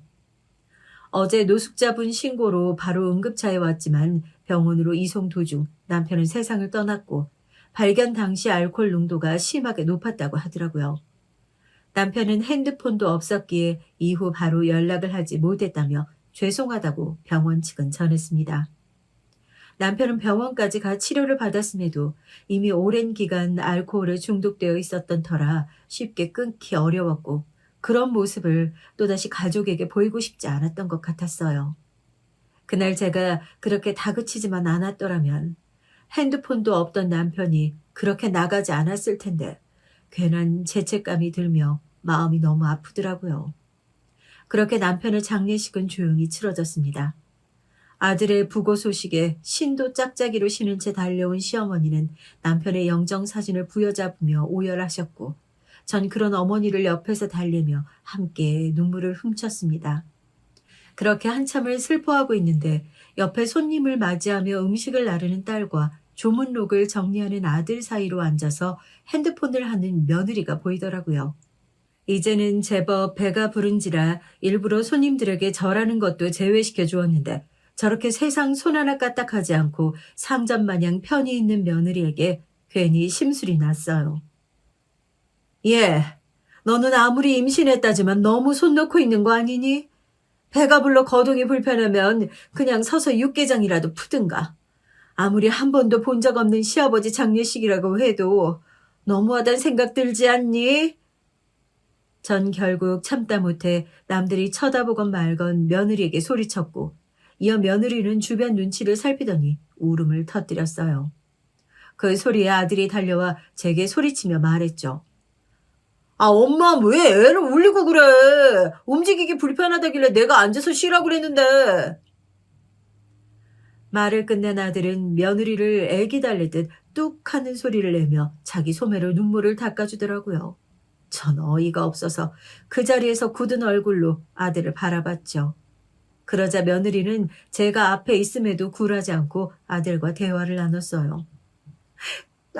나 어머님 너무 무서워. 괜찮아. 지금 아빠 돌아가시고 너무 예민해서 그래. 그렇게 제 앞에서 둘이 대화를 나누더니 이내 아들이 저를 보며 말했죠. 난 얘 데리고 잠깐 나갔다 올게. 아, 글쎄 왜 애한테 소리를 쳐가지고. 나를 예민한 시어머니로 모은 아들은 저를 한껏 째려보더니 며느리를 데리고 나갔어요. 전 이 상황이 그저 답답해 가슴만 쳐댔죠. 그걸 지켜보던 딸이 와 말했어요. 엄마가 좀 참지 그랬어. 이번엔 엄마가 심하긴 했어. 사람들 다 쳐다보는데 그렇게 소리 지르면 놀래지. 그러다 애 떨어지면 어쩌려고 그래? 안 그래도 조심해야 될 시기인데. 이제는 딸까지 저를 나무라더라고요. 그리고 그 이후 아들이 며느리에 대한 과잉 보호는 더욱 심해졌습니다. 며느리가 조금만 움직이면 당장 달려가서 옆에서 부축을 해주었죠. 전 그 광경이 꼴보기 싫어서 고개를 저으며 외면했어요. 며느리와 작은 소란은 있었지만 그렇게 남편의 장례식은 마쳤고 저는 다시 일상으로 돌아갔습니다. 그로부터 며칠이 지나 며느리는 곧 울음소리가 우렁찬 게 아주 건강해 보이는 아들을 출산했어요. 소식을 전해들은 전 지금껏 며느리의 행동들이 마음에 들지 않았지만 그래도 수고했다며 미역국을 끓여갔죠. 며느리 애를 낳고 철이 조금은 들었는지 끓여준 미역국을 먹으며 고맙다고 하더라고요. 그런데 처음 본 제 손자는 며느리는 좀 닮은 것 같기는 한데 어째선지 아들의 얼굴이 잘 없더라고요. 제가 아들의 아기 때 모습을 보지 못해서 그리 느끼는 건지 몰라도 말이에요. 그래도 아들은 자기 아들이 그리도 좋은지 흐뭇한 아빠 미소로 손자를 안아주고 있었습니다. 그렇게 병원을 나와 딸과 둘이 집에 돌아가는 길에 우스갯소리로 말했어요.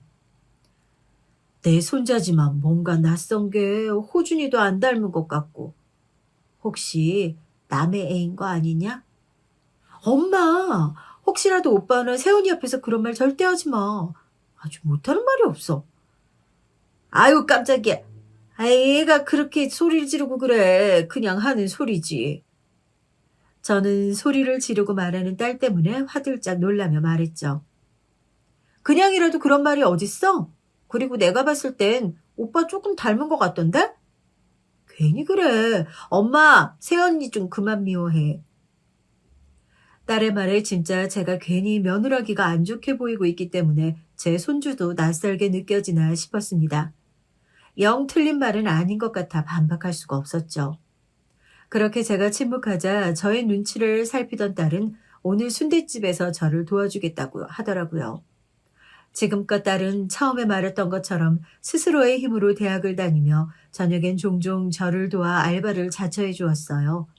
항상 제 도움을 받기보단 스스로 해내고 오히려 제게 도움이 주려는 딸에게 미안하고 고마웠었죠. 집에 도착한 저희는 간단하게 옷을 갈아입고 시장으로 향했습니다. 그런데 문 닫힌 가게 앞에 쭈그려 앉은 채 저희 집 간판만 뚫어져라 쳐다보고 있는 할머니가 계셨어요. 누군가 해서 가까이 가보니 바로 시어머니였죠. 어머니, 여기서 왜 이러고 계세요? 연락이라도 하고 오시지.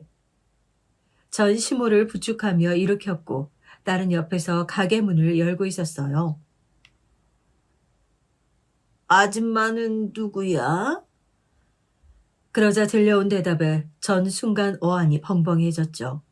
제가 잘못 들은 건가 했어요. 어머니, 아줌마라뇨. 지금 저한테 장난치시는 거예요? 어이구, 이쁜 언니. 여긴 내 가게인데 왜 맘대로 문을 열어? 제 말은 듣는 둥 마는 둥 가게 문을 열고 있는 딸에게 시선이 집중되어 딸에게 언니라고 부르며 다가가 손사래를 치는 시모덕에 딸도 황당한 듯 보였죠. 엄마, 혹시 할머니 치매 아니실까? 딸의 말에 전 지금껏 시어머니를 모셨던 신우이에게 전화를 걸었죠. 아가씨, 지금 어머니 여기 시장에 저희 가게 앞에 쭈그려 앉아 계시던데 어머님 뭔가 이상해서요. 저한테 아줌마라고 부르고 은지한테는 언니라고 부르던데 이게 어떻게 된 일이에요? 엄마 거기 계셨어요? 다행이다. 한참을 찾았는데 진즉에 언니한테 전화해 볼 걸 그랬네요. 사실 엄마가 오빠 장례식장에 다녀온 이후부터 조금씩 치매 증세가 보이셨어요. 몇 번이나 괜찮아지다가도 또 안 좋아지고 그렇게 반복하더니 결국엔 오늘 거기까지 갔네요. 어머님이 어쩌다가. 전 말문이 턱 막히더라고요. 자식의 죽음이 큰 충격이었는지 남편 장례식장에서 한참을 우시다가 지쳐 쓰러져 주무시고 그렇게 몇 번 위태로운 모습이 보이긴 했지만 그래도 괜찮으실 거라 생각했는데 이후 치매가 왔더니 마음이 너무 아프더라고요. 제가 목욕시켜 드리려고 잠시 욕조에 물 받고 있을 때 갑자기 사라지셔서 저희도 한참을 찾았거든요. 지금 막 경찰에 신고하던 참이었는데 제가 거기로 갈게요. 엄마 좀 어디 못 가게 잘 좀 봐주세요. 신우이와 통화를 끝마친 저는 어머님을 가게 안쪽에 낡은 안목 의자로 모셨고 눈높이를 맞추려 쭈그린 채 어머님을 향해 물었어요. 어머님, 의자는 괜찮으세요? 안 불편해요? 네, 여기 좋아요. 여기 내 가게예요. 이것도 내가 샀어요. 그러자 아기처럼 앵앵대는 목소리로 의자를 가리키며 말씀하시는 어머님을 말없이 바라봤습니다.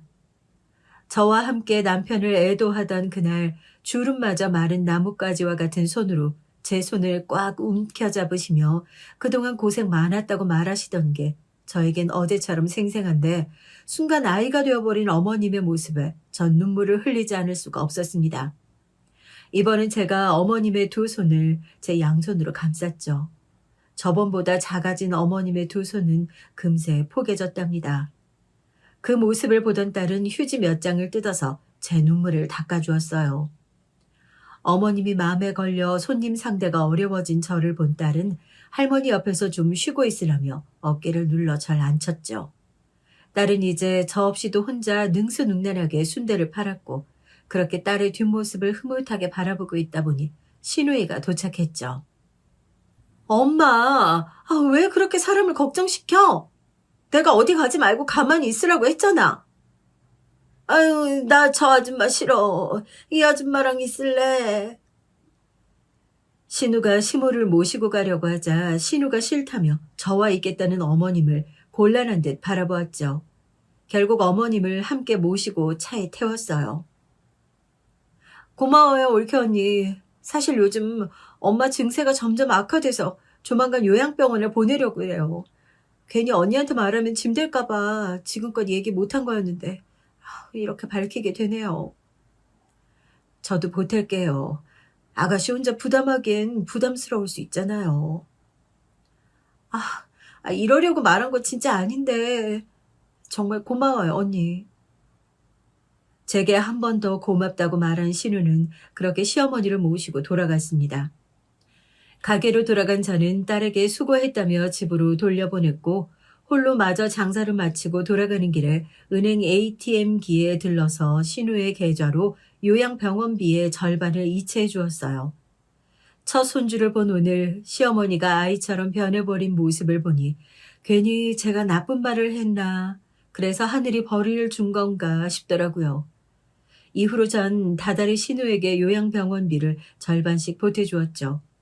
그렇게 시간이 흘러 유치원 선생님이 되겠다는 포부를 갖고 대학을 들어갔던 딸은 어느덧 대학을 졸업하고 완연한 사회인으로서 꿈을 실천 중이었고 울음소리가 우렁차던 손주도 어느새 무럭 자라 곧 초등학교 입학을 앞두고 있었어요. 저도 흘러간 세월만큼 자라나는 흰머리들 때문에 주기적으로 염색을 해줘야 했죠.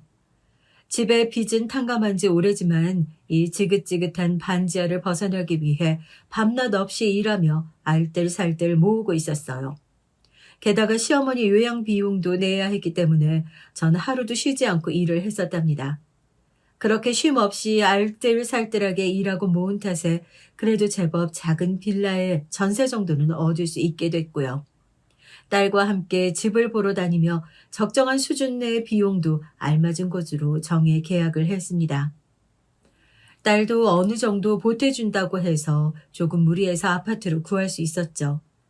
지금껏 불평불만 없이 반지하에서 나고 자란 딸에게 이제는 따뜻하고 좋은 집에서 살게 해주고 싶었어요. 그렇게 이삿날도 정해 슬슬 이사를 준비하던 그때 아들 내외가 찾아왔어요. 엄마, 이사 간다며? 그것도 이번에 새로 지은 아파트로 들어간다던데. 지금 아들은 작은 빌라에서 월세 살고 있는데 정말 너무한 거 아니야? 맞아요, 어머님. 윤수 이제 곧 초등학교 들어가서 이것저것 준비한다고. 저희는 하루하루 빚내가며 사는데 그럼 큰돈 있으시면서 어떻게 저희만 나몰라라 하실 수 있으세요? 아들과 며느리가 차례로 던지는 말에 매우 어이가 없었습니다만 더 이상 화를 낼 힘도 없더라고요. 그래서 전 소리 지르며 따지고 싶은 걸 억누른 채 차분히 말했습니다. 너무하다니. 너희들이야말로 정말 너무한 거 아니니? 어미랑 은지는 햇빛도 안 들어오는 이 낡은 반지하에서 지금껏 몇 년을 살았는데, 그리고 너희들이 살고 있는 그 빌라 보증금은 은지 대학 들어갈 때 주려던 등록금이었어. 그 덕에 너희가 지금 그렇게 햇빛 보며 살고 있는데 그런 말이 나와? 아, 됐고. 저희 그럼 500만 원만 주세요. 제 말에 더 이상 듣기 싫다는 듯 짜증을 내던 아들은 곧 은행에 맡겨놓은 돈 찾는 것 마냥 돈을 달라고 하더라고요. 500만 원은 또 뭐하게? 아, 나한테 돈 맡겨놓은 것도 아니고 왜 매번 이렇게 찾아와서 돈을 달라고 그러는 거야? 아, 엄마 또 힘들어 죽겠어. 집주인이 보증금 올려달래. 그리고 윤수도 초등학교 보내는데 돈이 좀 들어. 아, 지금 그것 때문에 대출도 끌어다 썼다고. 호준이 너, 내가 카센터 일 다니게 해줬잖아. 지금껏 돈 벌면서 모은 것도 하나도 없는 거야? 그리고 애가 초등학교 들어가는데 무슨 돈이 필요해? 아, 좀 달라면 그냥 줄 것이지. 아, 무슨 말이 그렇게 많어. 혹시 내가 친아들이 아니라서 빚에 허덕이던가 말던가 상관없다는 거야? 아들의 어처구니 없는 말에 머리가 핑 돌더라고요. 순간 이명이 삐 하고 울리며 무게중심을 못 잡아서 휘청거리는데 딸이 달려와 저를 부축해줘서 겨우 쓰러지는 건 면할 수가 있었습니다. 그리고 모든 대화를 다 들었는지 딸이 말했죠. 그 돈 내가 줄게. 아, 네가 무슨 돈이 있어서 그 돈을 줘? 딸의 말에 아들 녀석은 비꼬듯 물었어요. 적금 들었던 거 이번에 엄마랑 이사 간다고 다 깨서 없고 나중을 위해서 청약 들어놓은 거 있어. 500까지는 안 될 거야. 괜찮으면 일단 그걸로 빚 갚아. 전 그 말에 더욱 시큰거리는 머리를 붙잡고 딸을 바라봤어요. 딸은 걱정 말라는 듯 시선을 아들 녀석을 향한 채 제 한 손을 붙잡아 주었죠. 야, 그래. 역시 네가 누구랑은 다르게 날 진짜 친오빠처럼 생각해 주는 것 같아서 믿음이 간다, 야. 딸의 말에 사양은커녕 고맙단 말도 뻔뻔한 아들 내외의 모습에 이제는 치가 떨리는 듯 했죠. 전 지금껏 아들을 친딸인 은지보다 더욱 보살펴주며 진심을 다해 키웠다 생각했는데 왜 그렇게 저를 미워하는지 아들의 속내를 전혀 알 수가 없겠더라고요. 아들 내외는 뒤이어 딸에게 주말에 바빠 집에 못 올 것 같다면서 자기 아들 윤수를 이 허름한 반지하에서 재울 수 없으니 직접 자기네 집으로 와서 윤수를 하루만 봐달라는 부탁을 하더라고요. 속도 좋은 딸내미는 알겠다며 그 부탁을 거절하지 않았고 그제야 아들 내외는 다시 자기네 집으로 돌아갔습니다. 이렇게 바보같이 착하기만 한 딸이 너무 미안하고 안쓰럽더라고요. 그런 제 마음을 알기라도 한 건지 딸은 괜찮다며 저를 위로해 주었습니다. 그로부터 며칠 후 저와 딸은 새 집으로 이사를 했고 또다시 바쁜 나날들을 보냈습니다. 그런데 요 근래 명치 끝이 세게 아프더라고요. 덕분에 입맛도 없어서 끼니를 거르는 날도 많게 됐고 그러다 보니까 체중이 자연스럽게 빠지더라고요. 그런 제 모습을 본 딸은 괜찮다는 저를 데리고 병원에 갔고 동네 내과를 가니까 큰 병원으로 가라고 하더라고요. 저도 계속 이렇게 복통이 지속되면 일하는데 지장을 줄 수 있으니까 가서 제대로 검사를 받아봤죠. 췌장암입니다. 다행히 초기라 다른데 전이는 전혀 안 됐지만 빠른 시일 내로 수술하셔야 됩니다. 더 퍼지게 되면 수술할 수 없을지도 몰라요. 결과를 들은 저는 순간 망치로 뒤통수를 맞은 것처럼 아무 말도 할 수가 없었죠. 옆에서 결과를 함께 들은 딸도 충격을 먹었는지 두 손으로 입을 갖다 대곤 떨리는 목소리로 말했어요. 수술만 하면 저희 엄마 사실 수 있는 거죠? 어떤 수술이건 장담은 드릴 수 없습니다만 이대로 계시면 더 위험해져요. 그 말을 들은 딸은 당장 입원하자며 난리였어요.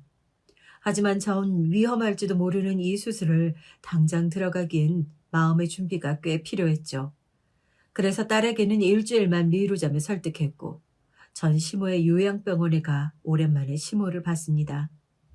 또래 비슷한 분들과 계시며 치료를 꾸준히 받아서인지 전보다 훨씬 나아진 모습이었어요. 얼굴도 밝아 보이는 게 마음이 놓이더라고요. 이후 순대가게에 잠시 휴업한다는 문구를 앞에 써붙여놨습니다. 어쩌면 다시는 이 일을 할 수 없을지도 모른다는 생각에 눈물이 나더라고요. 비록 몸은 고단했지만 30년간 일하며 좋은 추억들도 많이 쌓였기에 쉽게 발걸음이 떨어지지 않았죠. 그렇게 입원을 이틀 남기고 집에서 슬슬 짐을 싸고 있었는데 어떻게 소식을 들었는지 아들과 며느리가 오더니 지금 병원에 가냐고 묻더라고요. 이틀 뒤에 입원이다. 3일 뒤엔 수술이고. 엄마, 어차피 그 수술 받아도 살 수 있을지 없을지 모른다며? 그 수술비 그냥 나 주면 안 돼? 아들의 말에 전 제 귀를 의심했어요. 뒤이어 아들놈 말에 며느리가 거들며 말했죠. 저희 당장 길거리에 나앉게 생겼어요. 수술 하나 안 하나 똑같다며 그냥 그 돈으로 멀쩡한 저희 좀 살려주세요. 한계에 다다른 저는 이게 무슨 폐륜이냐며 울며 소리쳤죠. 네가 지금 그게 어미한테 할 소리냐? 어? 내가 지금껏 너한테 못해준 게 뭐가 있니? 그런 말 할 거면 당장 나가. 당장! 전 있는 힘껏 소리를 질렀죠. 극심한 스트레스를 받아서인지 여느 때보다 복통이 심하게 찾아왔어요. 전 배를 부여잡으며 그만 나가라는 데 손짓했죠. 그러자 아들 녀석은 제 가방 안에 물건들을 하나씩 던지기 시작했어요. 옷가지며 세면도구며 물건들을 다 집어던지고 가방 안주머니에 숨겨둔 통장을 꺼내 자기 바지 주머니 안에 넣더라고요. 저는 수술비할 통장이니 일이 달라며 제 통장을 뺏으려 들었고 아들놈은 그런 저를 밀쳤어요. 순식간에 바닥으로 엎어진 전 충격에 몸을 덜덜 떨었고 아들놈은 그런 제게 가까이 다가와 이를 바득 깔며 말하더라고요. 어차피 썩을 몸인데 그럼 장기라도 팔아서 돈을 주던가. 그래요 어머니. 콩밭이나 쓸개는 하나 없어도 된대잖아요. 저희 진짜 돈이 급해요. 그렇게 깽판 치던 아들과 며느리를 보다 못한 둘째 딸이 나서서 제 앞을 막아섰어요. 오빠 네가 사람이야? 오빠가 사람이면 엄마한테 이렇게 하면 안 돼. 지금껏 아빠는 맨날 일도 안 하고 술만 먹고 돌아다니고 우리가 자라나는 내내 엄마가 먹여 살린 거야. 어릴 때부터 오빠 때문에 난 항상 뒷전이었고 학교 다닐 땐 매일같이 오빠 학교 쫓아가서 고개 숙이고 오고 그래도 오빠가 더 비뚤어지지 않게 된다면 괜찮다고 생각했어. 내 대학 등록금으로 오빠 준다고 해도 아깝지도 않았고 그저 오빠가 정신 차리고 잘 살길 바랬다고. 그래서 최근에 내 돈 그렇게 준 거야. 그런데 오빠 내가 준 그 돈으로 도박했더라? 뭐라는 거야 인연이? 지금 도박빚 때문에 이러는 거 내가 모를 줄 알았어? 윤수 봐주기로 한 그날 컴퓨터로 다 봤어. 그걸 네가 어떻게... 분명 컴퓨터 끄고 갔는데? 끄고 갔지. 모니터만. 근데 컴퓨터는 켜져 있더라? 그래서 봤더니 불법 도박 사이트가 열려 있었어. 거기서 3억이나 넘게 썼던데? 이 정도면 상습적인데 알면서도 오빠한테 다 사정이 있어서 그랬겠거니. 잠깐이나마 오빠가 그 불법적인 행위를 눈 감아주려고 했어. 근데 이제 안 되겠다. 내가 다 까발릴 거야. 아까 오빠가 엄마 가방에서 통장 빼내면서 엄마 밀치고 협박했던 때 경찰 불렀어. 정말 부끄럽지도 않니? 도박도 모자라서 공갈 협박에 금품 갈취에 지금도 오빠 죄는 늘고 있어. 그러니까 오빠가 저지른 짓 제대로 벌 받아. 증거 있어? 내가 도박했다는 증거 있냐고. 그럼 내가 증거도 없이 이러겠어? 그때 내가 아이디 싹 다 사진 찍어놨어. 그리고 오빠랑 세연이 술집에서 만났더라? 근데 오빠 그거 알아? 윤수, 오빠 아들 아니야. 딸의 말에 머릿속이 너무나도 혼란스러워진 저는 이게 다 무슨 소리인지 정리도 채 되지 않았는데 또 다시 한번 폭탄을 터뜨리는 딸이었어요. 아가씨, 지금 무슨 말 같지도 않은 소리를 하시는 거예요? 내가 새언니에게 빌려준 노트북 기억나시죠? 그 노트북에 새언니가 로그인한 메신저가 켜져 있었어요. 마침 알림 울리길래 의도치 않게 그 대화 내용 봤는데요. 그런데 그곳에서 새언니가 친구한테 아이 친부 못 찾겠다며 그저 오빠가 자기한테 잘해주고 또 혹시나 하는 마음에 오빠 아이를 임신했다고 말하던데 그걸 진짜 믿은 오빠는 순진하게 새언니와 결혼했다고 비웃고 조롱하고 그런 내용이던데요? 뭐야? 정말이야? 아니야 여보. 저거 다 거짓말이야. 오빠가 믿지 못할까봐 내가 사진도 찍어두고 노트북에서 캡처까지 떠놨어. 물론 나도 믿기지 않고 진짜 혹시나 하는 마음에 윤수랑 오빠 머리카락 가져가서 유전자 검사 의뢰해봤거든? 그런데 친자간 게 아니라고 나오더라? 유전자 검사를 의뢰해봤다며 자기 방으로 들어간 딸은 곧 종이가 꽂힌 투명 파일을 들고 와 말했어요. 그리고 그 파일을 가져간 아들은 그걸 보더니 곧 며느리를 향해 욕설을 퍼부었죠. 며느리는 진짜 아들의 아이일지도 몰라서 그랬다며 울며 되도 않는 핑계를 부렸고 그 사이 딸이 신고한 경찰들이 찾아와 아들을 데려갔죠. 다행히 통장은 다시 제 손에 들어오게 됐고 폭풍 전야와 같이 그 둘이 휩쓸고 간 집안은 쑥대밭이 됐습니다. 딸에게 아들내외 얘기를 다시 들어보니 술집 여자였던 며느리는 순진해 보이던 아들을 꼬셨고 이에 저희도 속여왔던 것이었어요. 다행인 건지 최근에 며느리가 딸에게 노트북을 빌려달라고 했고 그 노트북을 빌려줌으로써 진실을 알게 됐던 거죠. 딸의 말로는 아들놈은 지금껏 꽤 오랜 기간 동안 도박을 해온 것 같더라고요. 하다 안 돼서 보증금도 날려먹고 빚까지 져가며 또 도박을 했고 그럼에도 실패하니까 저한테 찾아와서 이런 폐륜의 행패를 부린 거였어요. 딸은 지금껏 아들을 두둔하고 저를 나무라서 미안하다며 제게 진심 어린 사과를 했고 이후 딸의 정성어린 보살핌에 날짜 맞춰 입원해서 수술도 다행히 무사히 잘 끝났답니다. 그 사이 재판을 받던 아들은 상습 도박으로 실형을 선고받았고 며느리, 아니 그 사기꾼은 아들과 이혼은 물론이고 딸에게 고소까지 당해서 현재 소송 진행 중이라고 하네요. 참 이런 드라마 같은 일들이 저에게 실제로 한꺼번에 닥치니 평범한 일상에서 주는 행복들이 얼마나 소중한지 몸소 와닿더라고요. 최근에 저는 몸이 나아져서 아들의 면회를 다녀왔습니다. 아들은 그 사이 수염이 덥수룩한 게 꽤 헬쓱해졌더라고요. 그날은 자기가 돈을 계속 잃자 잠시 미쳤다면서 죄송하다고 다시는 이런 일이 없을 거라고 사과하는데 사실 마음이 안 쓰인다면 거짓말이겠죠.